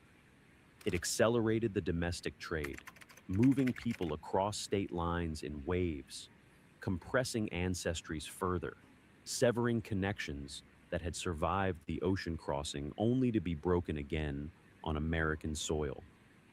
The genome absorbed every rupture. It kept the record. It kept all of it. What the DNA mapping revealed when scientists finally sequenced African American genomes at continental scale was not a single clean ancestry. It was a layered biological archive that no historical document had ever fully captured. The primary signal was West African, as expected. Populations from Nigeria, Ghana, Senegal, Sierra Leone, Angola, and the Congo Basin all appear with measurable frequency across African American genomes. But the proportions were not what the existing models had predicted, and the regional specificity was sharper than anyone had anticipated. Certain ancestries cluster geographically within the United States in ways that map directly onto the slave trade routes that historical records had only partially reconstructed. The DNA filled the gaps the documents left, but it was the unexpected signals that changed the conversation entirely. Buried inside African American genomes were ancestral contributions from regions that the standard account of the slave trade had underweighted. Central African lineages appeared more prominently than the port records suggested.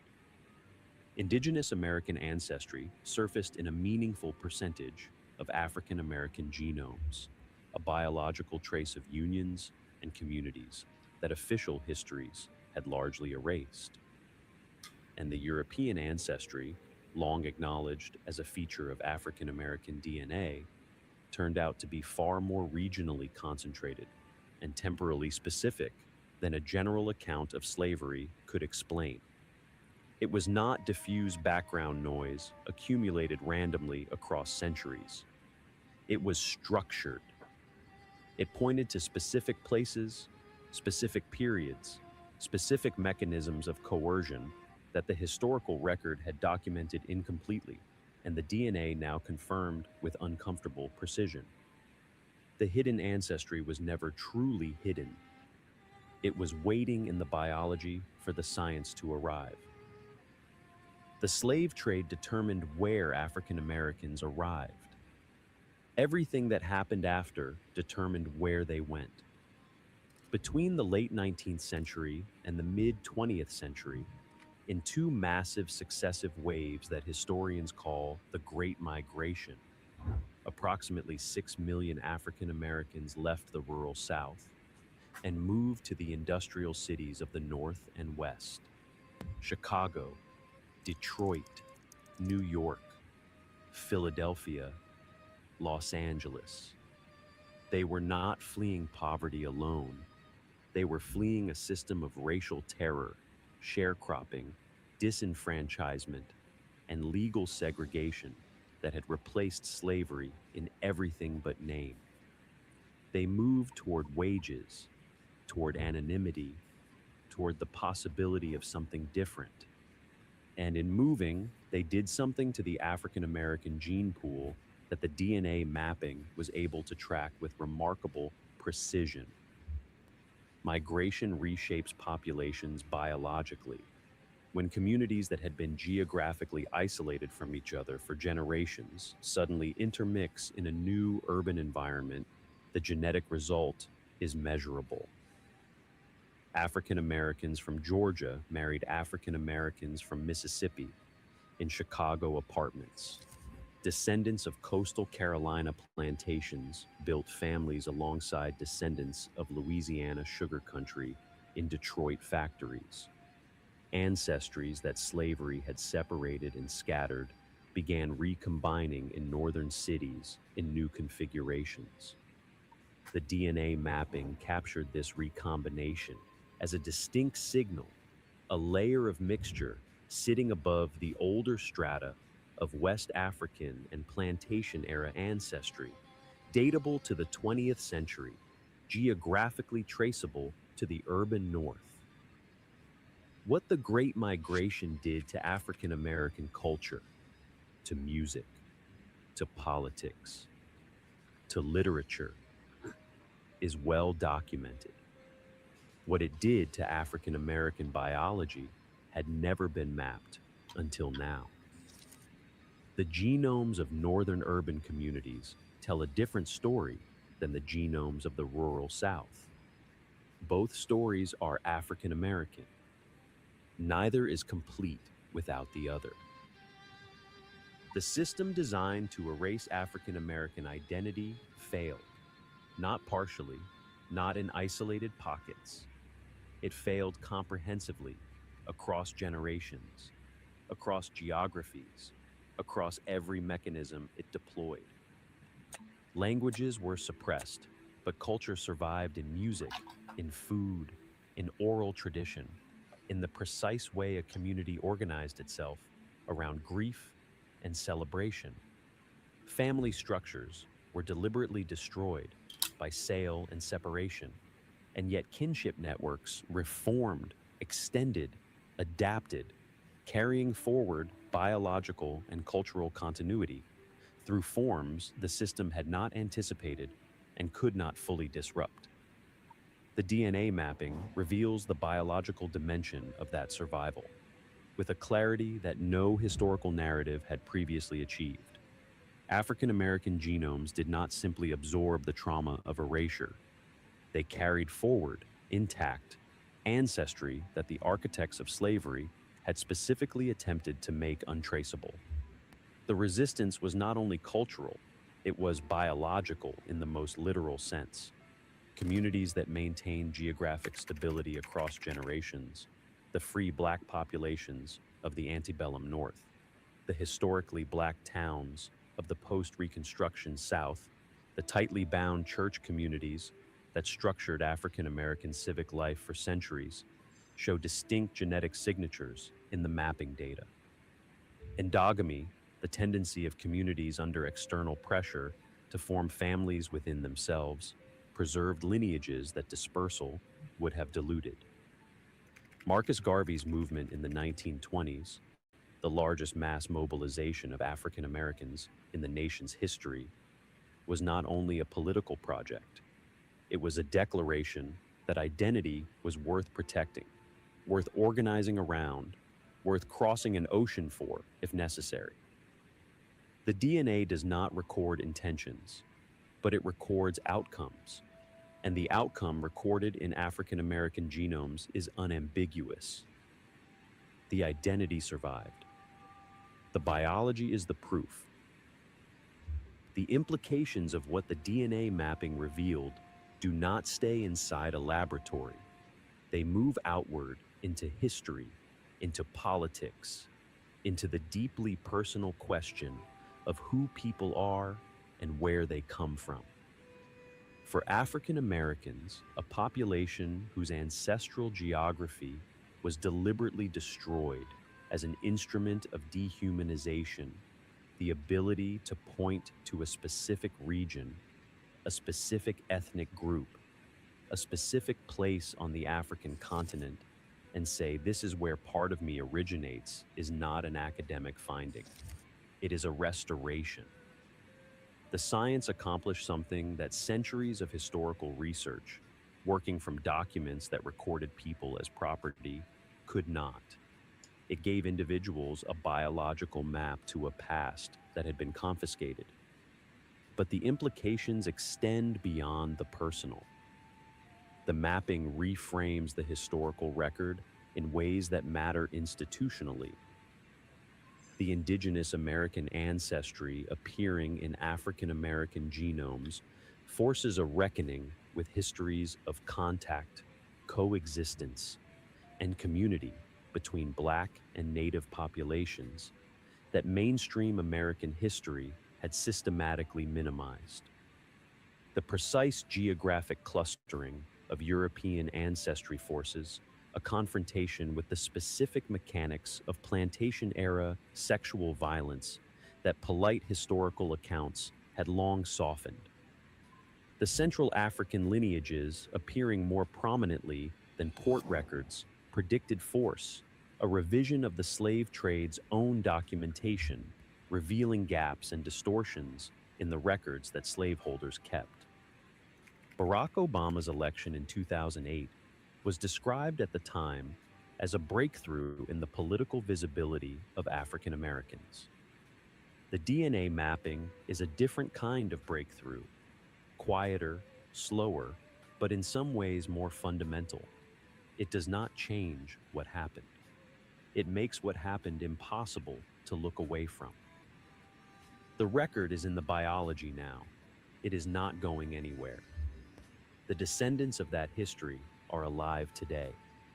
In Chicago and Atlanta, in Detroit and Houston, in the historically Black colleges of the South and the housing projects of the urban North, in the 56 million Americans who identified as African American at the turn of the 21st century.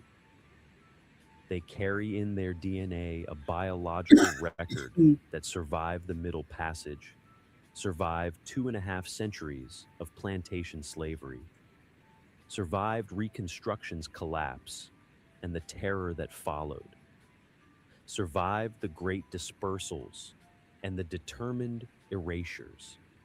The science did not create that record. It revealed it. And what it revealed is that the story of African American origins is not a story of absence. It is a story of extraordinary persistence. What ancient DNA accomplished here was more important than solving a genealogical puzzle. It humanized a history that the machinery of slavery had deliberately dehumanized. These were not displaced persons from an undifferentiated continent. They were Yoruba and Akan and Wolof and Bakongo. They were people with specific origins, specific biological histories, specific places, that had been home for tens of thousands of years before any ship arrived. The mapping returned that specificity. It handed back what the slave trade had confiscated: the carved names on the walls of American memorials, the unmarked graves of plantation cemeteries, the census entries that listed human beings as fractions. None of them told the whole truth. The DNA does. And what it says, stated plainly, is that these people came from somewhere remarkable, survived something unsurvivable, and built something extraordinary on the other side of it. The biology is the record. It was always there. Now it can finally be read. Crazy, right? Disturbing. I just want to go back slightly, just so people who aren't familiar with this understand.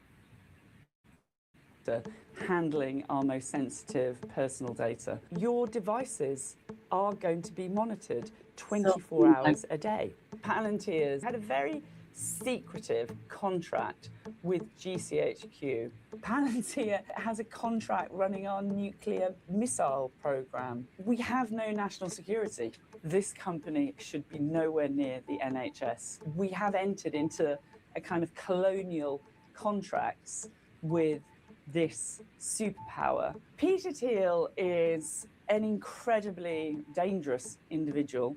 The slogan of the Antichrist is peace and safety. J.D. Vance is a sort of wholly owned product of Peter Thiel. Jeffrey Epstein, he was a co-investor in an Israeli surveillance company. The thing I find most alarming about this and most worrisome is that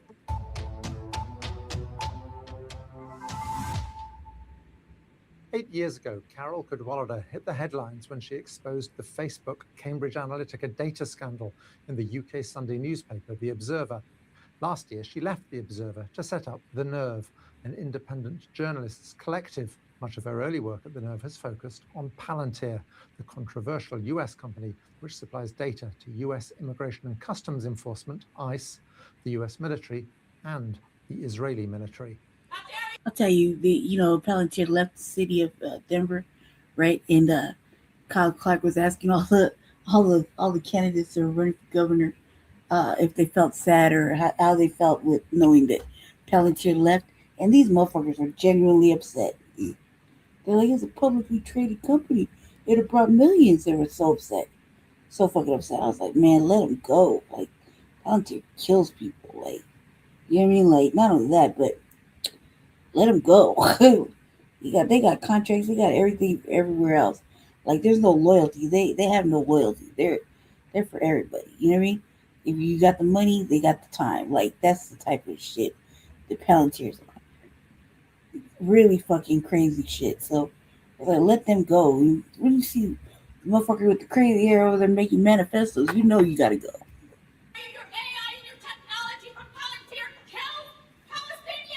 Mostly terrorists, that's true. My bias is to defer to Israel. The IDF gets to decide what it wants to do, and that they're broadly in the right. It's now hoovering up enormous contracts in the UK public sector. I invited Carol into the studio to ask, just how frightened should we be of Silicon Valley? So, Carol Cadwallader, thank you very much for joining us. Richard Sanders, thank you for inviting me. You obviously in your career in recent years anyway have focused a great deal on Silicon Valley, on the tech industry and so on, particularly on Palantir, which is what I want to talk about. I want, first of all, to show you a clip of Alex Karp, who is the CEO and co-founder of Palantir. We are dedicating our company, we have dedicated our company to the service of the West and the United States of America, and we're super proud of the role we play, especially in places we can't talk about. And we love our success in the U.S. and globally. Also, we are doing in the United Kingdom and many other places. Palantir is here to disrupt and make the institutions we partner with the very best in the world, and when it's necessary, to scare enemies and on occasion kill them. The day that happened, my tweet was, I think I did all cap letters, this company should be nowhere near the NHS. I mean, it is absurd and insane that we have a rogue US military contractor handling our most sensitive personal data. I think anybody who watches that clip and thinks about this is not okay with it. Britain is very important to Palantir. We're its second biggest customer, and they have this quite extraordinary CEO. The guy who they've appointed CEO in Britain, Louis Mosley, he's very plausible. He's, you know, very English. He's very English. He's your classic English kind of public school educated, you know, quite genteel, sort of gentlemanly. But I think it's in the biography of Alex Karp, which was published last year, there's an anecdote in there about how Louis Mosley was recruited to the job. And he was headhunted for that job. It wasn't like he applied for it. And in the job interview, so it's reported, Alex Karp quoted sections of Oswald Mosley's speeches to him. Oswald Mosley, of course, being his grandfather, the fascist leader. Oswald Mosley being Louis Mosley's grandfather and Britain's most famous fascist. The optics of it, at some level, appear to have attracted Palantir. Regularly invited on Laura Kunsberg's Sunday show as a sort of disinterested pundit. So what attracts Laura Kunsberg to him? Well, we did an article. We've done a series of articles in the Nerve about the Palantir revolving door, and in which we found dozens of government employees and former ministers, members of the House of Lords, who have gone to work for Palantir.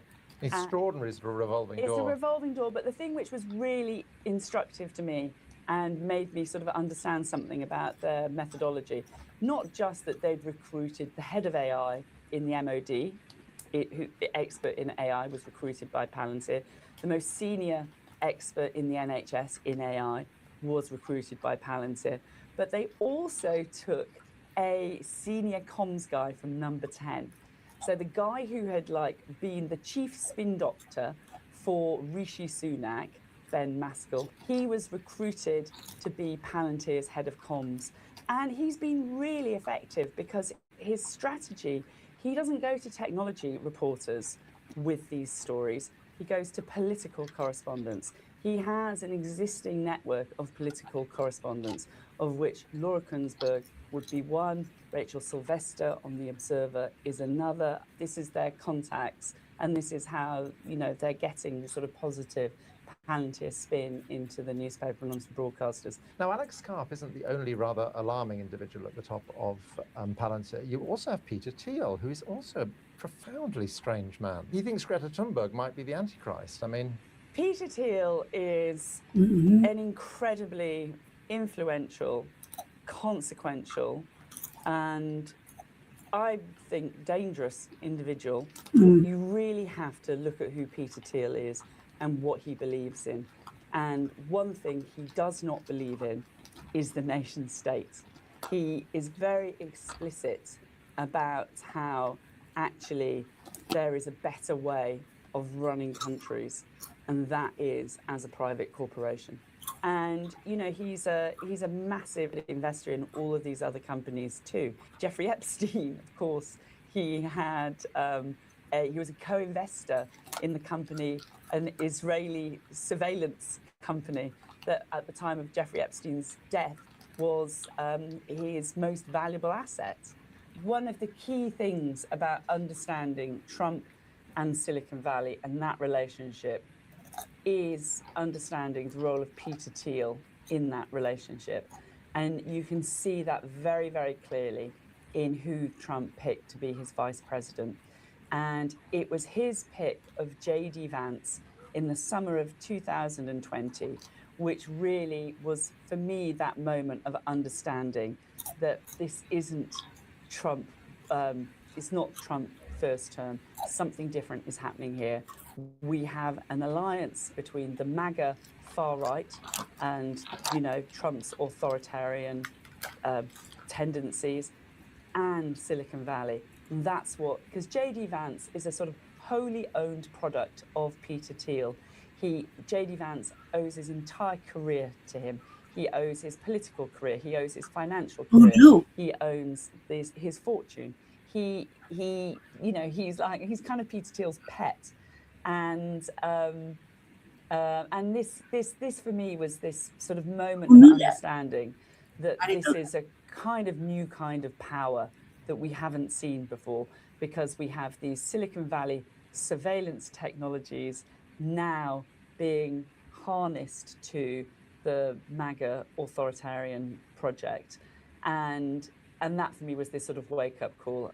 What I find odd about all of these people, Alex Karp, Peter Thiel, Elon Musk, is they're clearly, on one level, very, very clever people, but when you actually see them tweeting about politics and things that are sort of outside of their realm, it's like listening to a 13-year-old boy. I mean, it's extraordinary. Well, they have, you know, they have very sort of narrow interests. They have vast amounts of money. Nobody ever says no to them. And they're sort of imbued with a certain science fiction fantasies about the, you know, what they want to happen. So Elon Musk, of course, wants to go to Mars. Peter Thiel wants to, you know, defy death and become a cyborg. I mean, this is, it's extreme. It's extreme. And then you have to keep coming back to, is this the man? Is it his company who we want handling all of our most private and sensitive health data? Well, let's just have a look at how it's become enmeshed in the British state. The Nerve revealed it's £670 million worth of contracts with the NHS, also the MOD, the Ministry of Defence. They're very involved there. Are they really that good? I mean, aren't there other companies who can do this sort of thing? Why do we keep jumping into bed with them? Well, this is part of why one has to be quite careful about painting them as the sort of evil geniuses of the tech world, because there's a lot of evidence to suggest they're not necessarily geniuses. I mean, one of the most compelling pieces of evidence to look at here is the Swiss Army, who did a really thorough report into an assessment of Palantir's technology offer and declined it because they thought it wasn't very good. And what was so interesting about that is Palantir have gone after the very small independent outlet which got hold of that report and published it. And that seems to be the one thing that they're really sensitive to. It's okay, you can call them fascists, you can say they're evil, that's all fine, but don't say that actually they're, you know, they're an overpriced bit of software that's not even that great. Is there something about the British state that makes it peculiarly susceptible to this sort of corporate capture? Because other European states haven't sort of fallen under the sway of Palantir in the same way. Yeah, I think you can see what happened. I mean, Palantir's, you know, they had a very secretive contract with GCHQ for, I think, well over a decade.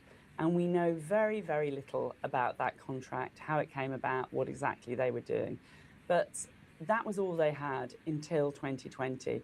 And it was a classic, you know, it was March 2020 when the government tore up its normal contracting principles and processes.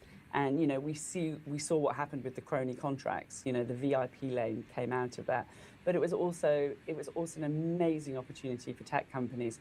And we had Dominic Cummings, who is the sort of wannabe tech bro, who'd been a kind of Palantir fanboy. And then Palantir come along and go, hey guys, we're going to help you out. And listen, we'll do it for free. You know, just like give us £1. So they did this £1 contract. You know, you create a dependency.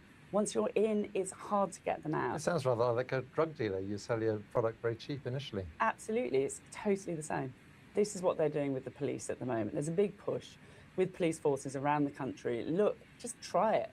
You know, try it out for free. Look at our whizzy software. And that's what they did with the Met Police. They were like, look, we can root out the bad apples. We can find corrupt police officers. And you know, I talked to a police officer who had been on the call when they announced this, and they were saying, you know, your devices are going to be monitored 24 hours a day. And yeah, I think people found that overwhelmingly creepy and disturbing. I just want to go back slightly, just so people who aren't familiar with this understand. First of all, ICE the American sort of immigration deportation people who've been in the news so much lately. Now, Palantir works very closely with them, doesn't it? In what way? How does it help ICE? Palantir is a critical part of the tool that ICE is using to profile and target and locate immigrants for removal in the United States. There's very good reporting in another independent media technology outlet in the US, 404 Media, who've been really on the case with this. And I mean, I think this, and they're using data from all sorts of different sources. Like, that's what's happened in America. You know, this was what Doge was about. What we saw with Doge was it going into all of these different government departments and taking data, and Palantir was part of the system that was being used to sort of centralize that. So we see Palantir being used by ICE in America, and then we see the US military they are using AI to find targets to bomb in Iran. This is why it's so particularly troubling, these contracts with the NHS, where we have Farage, who could quite possibly be Prime Minister in 3 or 4 years' time, is planning precisely the same sort of operations against migrants. And we have Palantir inside the NHS. Farage and Reform have been explicit about that, of how that they would use Doge-like tactics to go after immigrants in Britain for removal. And Palantir has explicitly said, well, they would work with any democratically elected government. So it is absolutely clear that our data could be weaponized in that way. The thing I find most alarming about this and most worrisome is that it just makes people lose trust and confidence in these systems which are so vital to us. You know, we trust the NHS. That's a kind of like basis of British belief. And our trust, you know, is being damaged by the association with this firm. You know, we put our lives into the hands of the NHS. You know, amazing doctors and nurses and other people who work extraordinarily hard for the sake of, you know, British people. And to have our trust eroded, for there to be a third party between them and us, and a third party of the likes of Peter Thiel and Palantir, that is just massively, massively a problem. Enormous contracts as well in the Ministry of Defence. Palantir says, this isn't a threat to national security. We don't have the sort of complete picture. But the Nerve, again, has done very good work on this, showing that it actually is. They can put sort of things together, and they're basically in possession of state secrets. So this was Charlie Young and Max Colbert writing in the Nerve. And I was gobsmacked when, you know, one of the things they discovered was that Palantir, you know, has a contract running our nuclear missile program. And this was right at the time, I think we started researching this, right at the time that Trump was threatening Greenland, who's our NATO ally. We have no national security, essentially, is what this means. And, you know, we got some sort of very rote replies from the MOD and from Palantir about this, saying, well, the data remains sovereign to the MOD, you know. But it's that idea, I think, you know, one of the experts said it's like the idea that you open somebody's love letter and you close it back again and you hand it on. You know what's in it. The role of Peter Mandelson and Global Counsel in these contracts originally, what happened there? Well, Peter Mandelson, you know, he's been out of government for a long time, in which time he set up Global Counsel, which is a global lobbying firm. It's had lots of very problematic clients. Global Counsel was still representing Palantir when Lord Mandelson was appointed to be ambassador to Washington. You know, we know that when Keir Starmer went to visit Trump in Washington, as discussed, he took one other meeting with Palantir. Look at this nexus of senior politicians and tech bros and so on who are sort of working together. A name that obviously springs to mind is Tony Blair, whose institute is massively funded by Larry Ellison and Oracle and so on. I mean, it's kind of interesting because there's a sort of face-off by two evil data harvesting billionaires. So we've got Larry Ellison with Oracle. They're both obsessed with like living forever. This is the other thing. So Larry Ellison wants to live forever. Peter Thiel wants to live forever. Larry Ellison has Oracle. He's obsessed with getting his hands on Britain's health data. He's in the NHS as well. And then you've got Palantir, who also obsessed with being in the NHS. And I think one of the things you have to, which to understand why it's so attractive, Britain, is that the NHS data is a really unique data set. In America, there is no centralized system. In Britain, we have, the entire population from cradle to the grave, going back years. I think both Larry Ellison and Peter Thiel can both see how valuable that is. And Blair has thrown his lot in with Ellison. It's kind of interesting. The amount of money, it's more than, more than 300 million, I think, going into Tony Blair Institute from Larry Ellison. This massive operation. I mean, you can't even compare it to other British think tanks. It dwarfs any other think tank. I mean, it's not a think tank. It's a bizarre global influence operation where you can absolutely see the work that it does also has a commercial value. How we see TBI operating overseas is it goes into countries and sort of sells a technocratic dream, which is, guys, don't worry about government. We've got these private companies which can kind of do this stuff for you. And it's a corporate capture. We see that has happened overseas, and we can see that is what has happened in Britain. And we can see that with Keir Starmer, it is Tony Blair and his institute who's had overwhelming influence on tech policies. I think people are really, really unalive to, we have entered into a kind of colonial contracts with this superpower, which we can see in so many ways is antithetical to Britain's interests. We've created this incredible dependency in a really short space of time, and our European neighbours have not.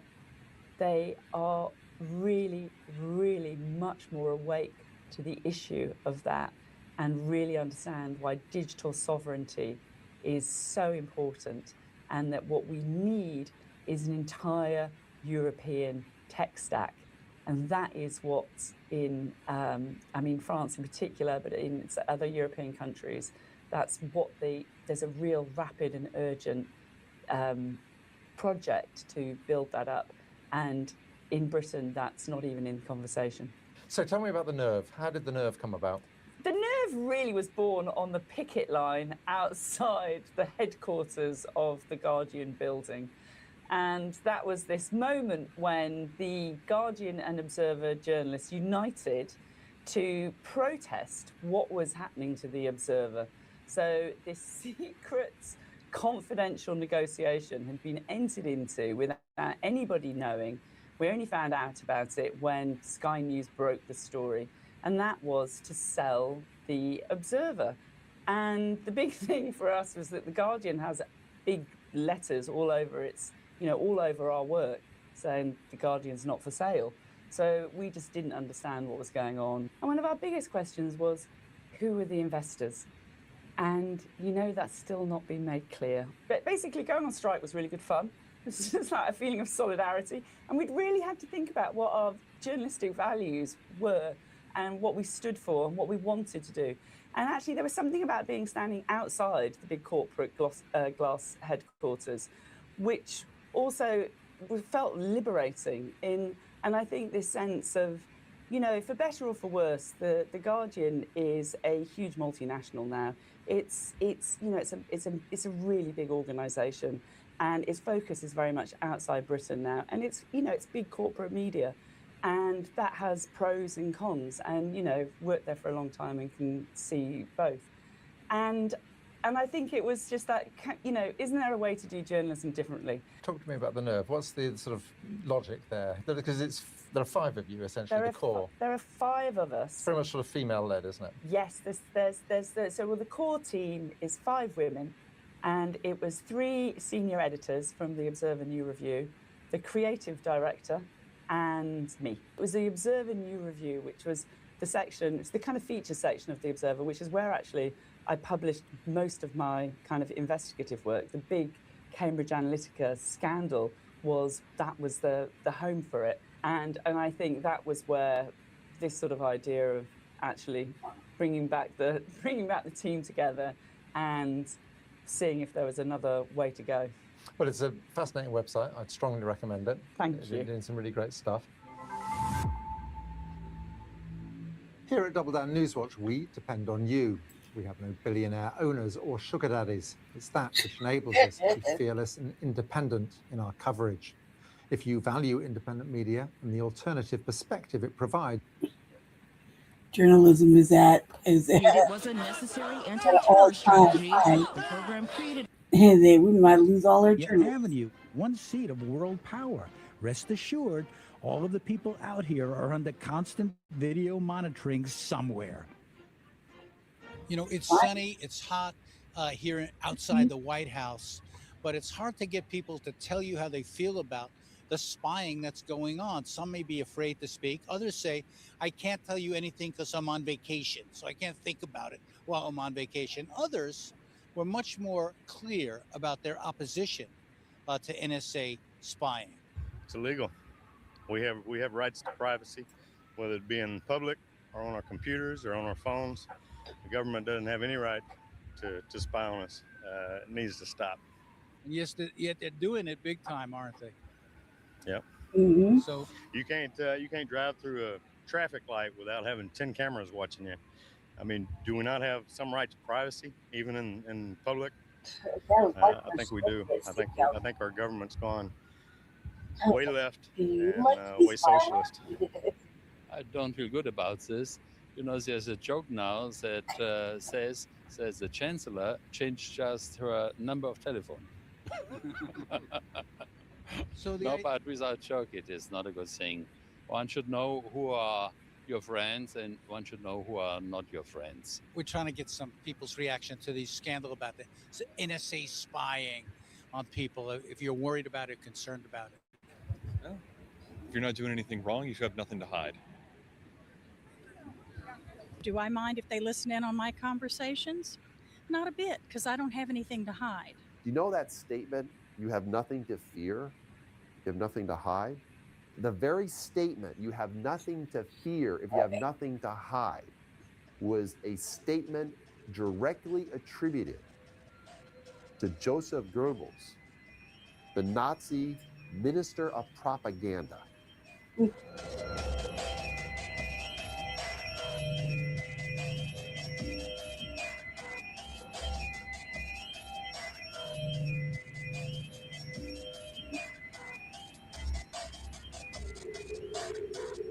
Doesn't matter. The reality of Motherfuckers America's want to surveillance not be state spied cannot on. be denied. It is very That's real and for critics impossible. very dangerous for the future of democracy. Not only are there protests uniting right and left, but satirists like the creators of Australia's Juice News deploy a rap attack on the surveillance state. Behold the latest weapon in the war of terror. Our greatest invention since 9/11. Guaranteed to keep us free and safe forever. I give you the surveillance state, ladies and generals.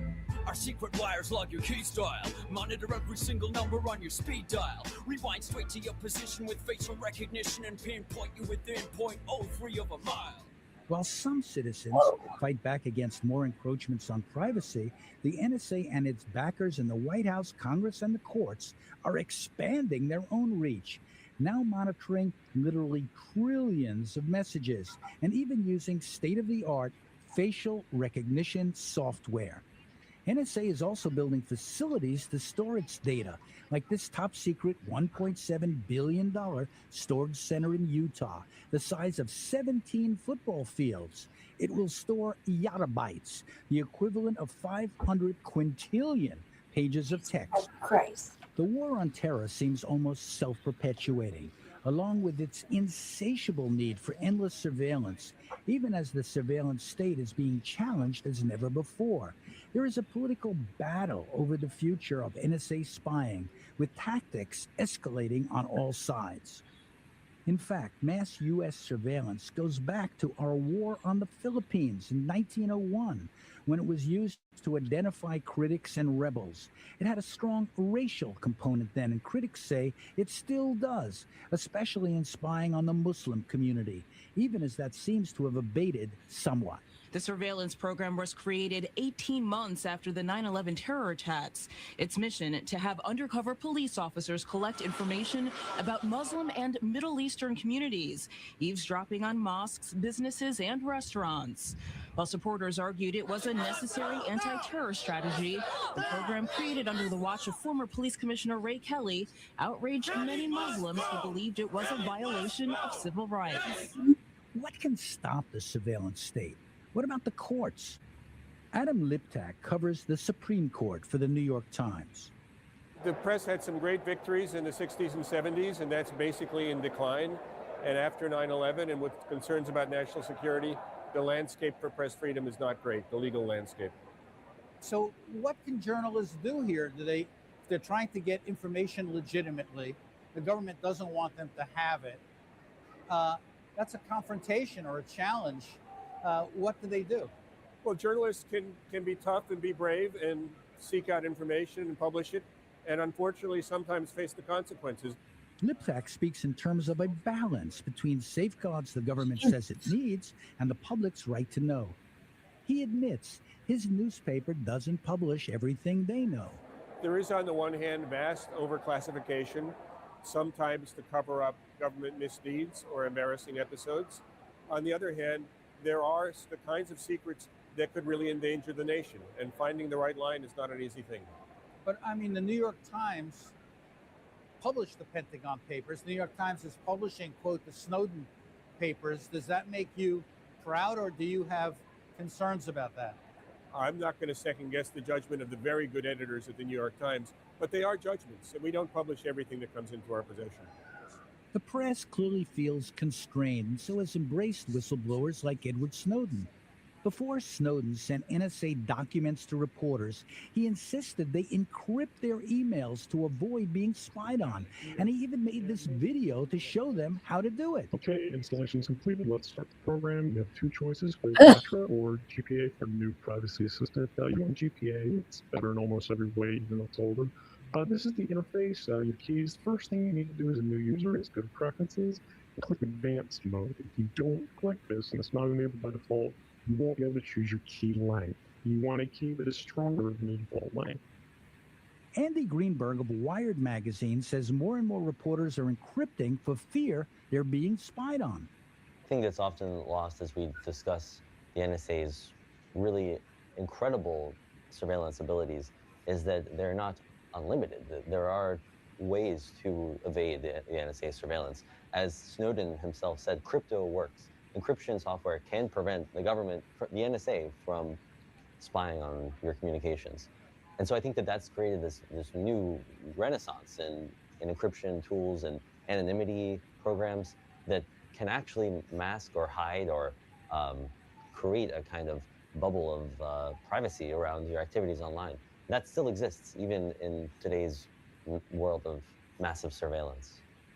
Crypto may have helped, but it was Snowden's bold acts that captured media attention.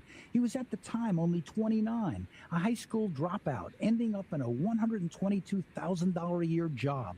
He called himself Virex, Latin for truth teller, after using the code name True Hoo-Ha. It said he spent 8 months plundering NSA's secret files. The mass media is now all over the story. A survey of the LexisNexis database found NSA was mentioned only 675 times in all U.S. media in 2012. That number skyrocketed to 6,955 mentions in 2013. Earlier, media critics denounced the lack of NSA investigations by the press before Snowden's disclosures, and then meager media pickup of them afterwards. Today, there's been a renaissance of independent investigative reporting. Journalists close to Snowden, like Glenn Greenwald and Laura Poitras, launched their own publication, The Intercept, to expose government spying. It is funded by internet billionaire Pierre Omidyar. We'll give our journalists everything they need to do their jobs well. The freedom to travel, legal protection when they need it, new and innovative technology, and the rarest resource of all, the time and organizational backing to develop their skills. Well, Midyar is only one business leader now pushing publicly for restraints on NSA spying. Simple example is the National Security Agency allegedly collected the phone records of every phone call of 320 million people in order to identify roughly 300 people who might be at risk. That's just bad public policy. At the same time, civil liberties groups on the left and libertarians on the right have been pushing Congress to act because many, like the ACLU's Ben Weisner, see congressional oversight as a joke. I think fundamentally our concern is that surveillance technologies have developed so quickly and democratic controls have been much too slow. So that's true basically in our laws that protect our privacy from surveillance, but it's also true in our oversight. I think that what we learned from the Snowden revelations is that those parts of our democracy that are supposed to do oversight over the executive branch have failed miserably. That the Congress, that the intelligence committees that are supposed to rein in and oversee the surveillance state, in fact, do the opposite. They enable it in secret. Mr. Snowden hasn't lied to anyone. He did break his oath of office, but part of his oath of office is to the Constitution. And he believes that when James Clapper came in March, our National Director of Intelligence came and lied, that he was simply coming forward and telling the truth that your government was lying. And this is a big concern of mine because it makes me doubt the administration and their word to us when they come and talk to us, because they have now admitted that they will lie to us if they think it's in the name of national security. Proposed new bills would make some necessary changes to a handful of surveillance laws, but not significantly narrow the NSA's powers granted by law and presidential directives. You know, the NSA has information now on every federal judge, on every member of Congress, on every other member of the executive branch. They may say it's just metadata, but this is the kind of information that could destroy any individual if it were put to the wrong kind of use. So I think people have reason to be worried, you know, not that our form of government is going to change overnight, but that if we don't put in the right controls, there are real threats to our way of life. While government spying is what's being debated now, private spying is also threatening. There are private companies gathering information about the political and protest activities of Americans on the streets of American neighborhoods across the country, and there's virtually no regulation of that activity. There's also a private surveillance industry, isn't there? Exactly. I mean, with their own technologies and, you know, and in many cases you have international players like Israeli companies that are very active. Right, and you have an infrastructure built for it. So after 9/11, the US government helped fund the creation of what are called state and local intelligence fusion centers. And these fusion centers incorporate state and local law enforcement with federal law enforcement, often other state and local government entities like fire and emergency response, sometimes even utilities, private companies, and the military, all together collecting information that's collected by the local police in your neighborhood as a way to funnel it up to the intelligence community. And then they have programs like what they call the Suspicious Activity Reporting Program, which sounds fine if something's suspicious, but they define what's suspicious, and they say things like videotaping, photography, note-taking, drawing diagrams. In one case, in one program, espousing extreme views.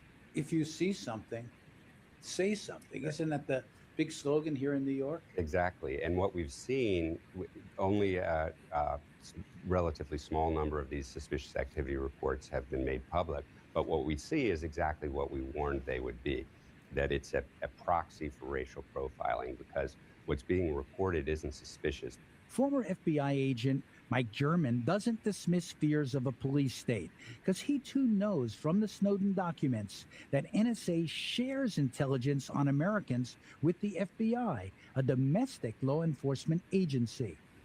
Because of my political websites, I was visited by the FBI, the United States Marshals, the Secret Service, the Department of Homeland Security, the United States Air Force, and some other people that I don't even know.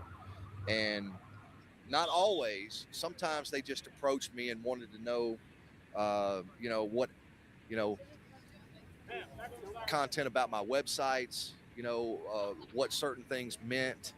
Even if government surveillance is somehow restrained or curtailed, private surveillance is growing, with new spy technologies now widely available in the consumer market.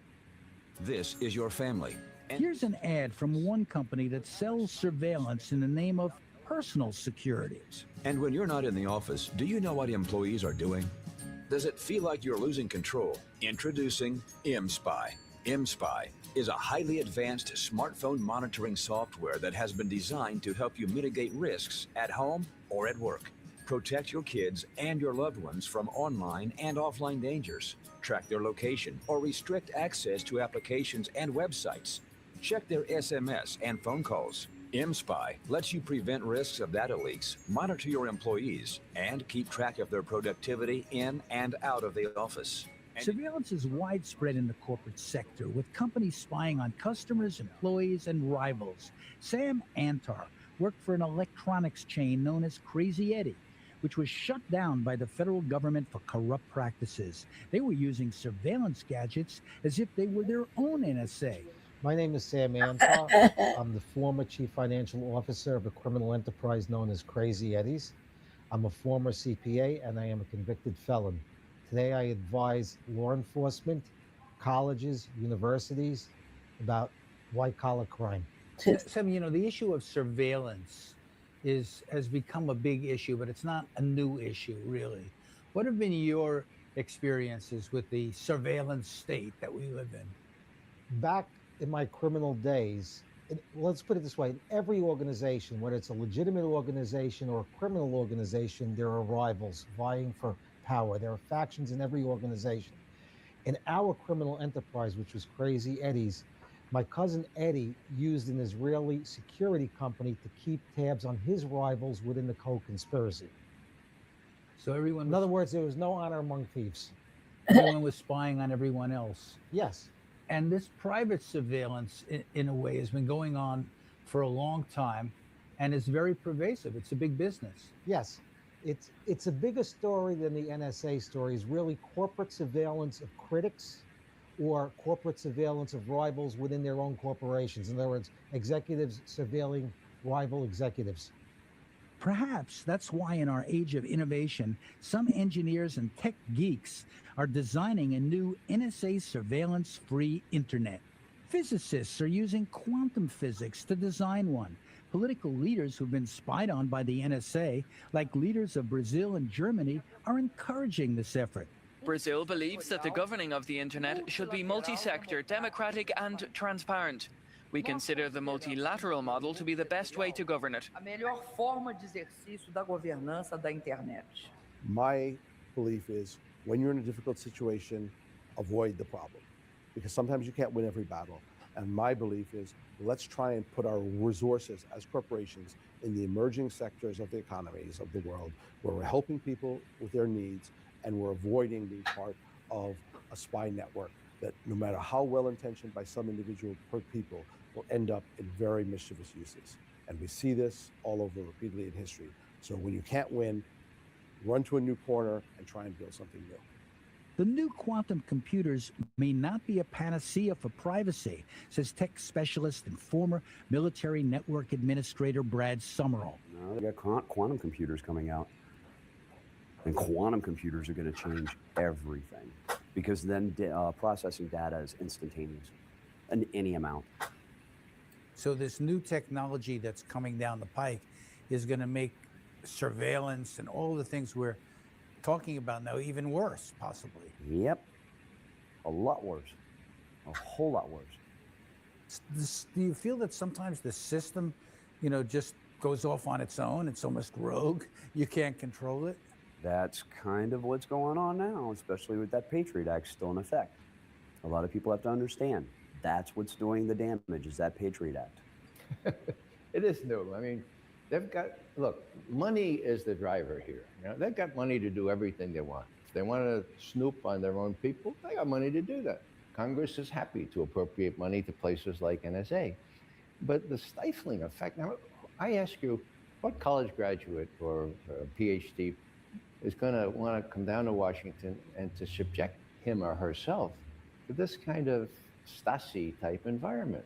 I suggest to you that they're going to get a bunch of people that I'd rather not see in high positions of our security services.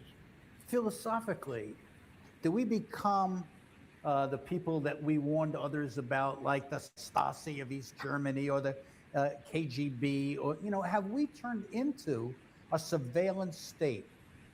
Well, we have, but there's some good news, okay? The good news is this, that surveillance states can't operate without incredibly gifted, incredibly imaginative, incredibly smart people like Edward Snowden, okay? Now, if you only have 1 out of 100, or maybe even out of 1,000, technically proficient people like this, that's all you need to do what Edward Snowden did. So, the governments cannot operate without these very bright people. A lot of these bright people bring consciences to their expertise. As long as that's the case, and that will continue to be the case, the governments will not be able to get away with this kind of thing. So that's the good news. The bad news, of course, is they'll keep trying.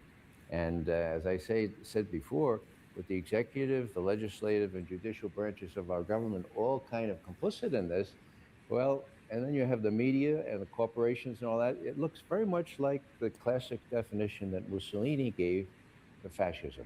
And, you know, there's still a lot more to be discovered. I mean, because of Edward Snowden, we have access to an awful lot of information about an awful lot of programs, but it's not nearly the scope of all these programs. Plus, you have so many different agencies involved now. I think there are 16 different agencies that make up the intelligence community, much less the multitude, the thousands of companies that are involved in this activity, both here in the US and abroad. Not quite everywhere. In a report, Top Secret America, the Washington Post showed that there are 854,000 contractors with top secret clearances. Since 9/11, 33 new facilities were built or are being built. That's 17 million square feet. The bottom line seems to be that everyone is in the game as a very profitable surveillance industry expands beyond the limits of government and beyond the borders of countries. It's not a left-wing issue. It's not a right-wing issue per se. It goes on everywhere in this world. People want to know about what they don't know about. And spy agencies play to that. Yes. NSA whistleblowers are hoping the public will get more engaged. What lessons can we learn from this whole sad saga, if you will, of an agency that seems to have gone rogue but has gotten more money and more legitimacy as it goes along? What's in the future for America if this continues at this level? A police state. That's what, you know, we're talking about right now. I think we're at the very beginnings of what I call police state light, because the police state tries to hide what they're doing. They're very covert about their police state activities, and they deny it, and they're lying about the fact that they do content. What right do we have as a country to engage in mass surveillance of other nation states? We don't. Remember, the sovereign rights that are granted all human beings extends beyond just the fact that you're an American citizen. That's all human beings. There is this American exceptionalism. Somehow we're immune from history. I don't think so. All empires have ended up in the dustbin of history. But see, all empires, when they realize that they, or subconsciously realize they can end up in the dustbins of history, tend to project, they tend to compensate. And guess what they do? They increasingly militarize themselves. That's precisely what is happening in this country. Let's give the last word to NSA whistleblower Edward Snowden, whose daring disclosures have forced us all to reflect on the dangers of a total surveillance society and turned the American surveillance state into a political battleground. To conclude, I'd like to remind you that even if these state surveillance programs were perfect, even if they were never abused, and even if the oversight failures that are all too common today were fixed, these programs have never been shown to be uniquely valuable in keeping us safe. And again, you don't have to take my word for it. 2 independent White House panels with complete access to classified information found that these programs had never stopped a single imminent terrorist attack in the United States.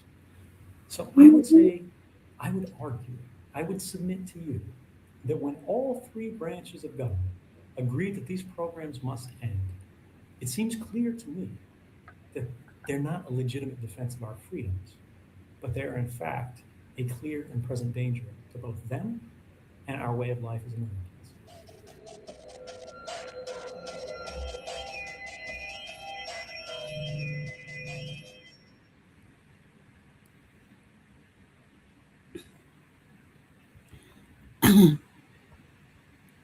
Well, Black family, let me get back over here. Thank you for watching The Revolutionary Agenda. I'm your host, Seduction Doll, aka the Black Villain, Lady Che. Join us later on this evening for Shabakas Black Experience Enanced. And after that, I believe Frontline Black News. Yeah, thank you for hanging out. Thank you for watching. Thank you for Twin, Ray, coming up in here as usual. Ray, I'll give you a call so I'll talk to you a little bit. I'll give you a call later so we can work on that shit for Jesse. Thank you, everybody, for hanging out and chilling. No, it wasn't very long, but I had to, it is Tuesday, so motherfucker should get off the bed. So yeah, I've had fun. Yeah, I don't know. I'll probably be back later. I gotta use the internet. I gotta use the computer to do another show, but also send Jesse's internet shit.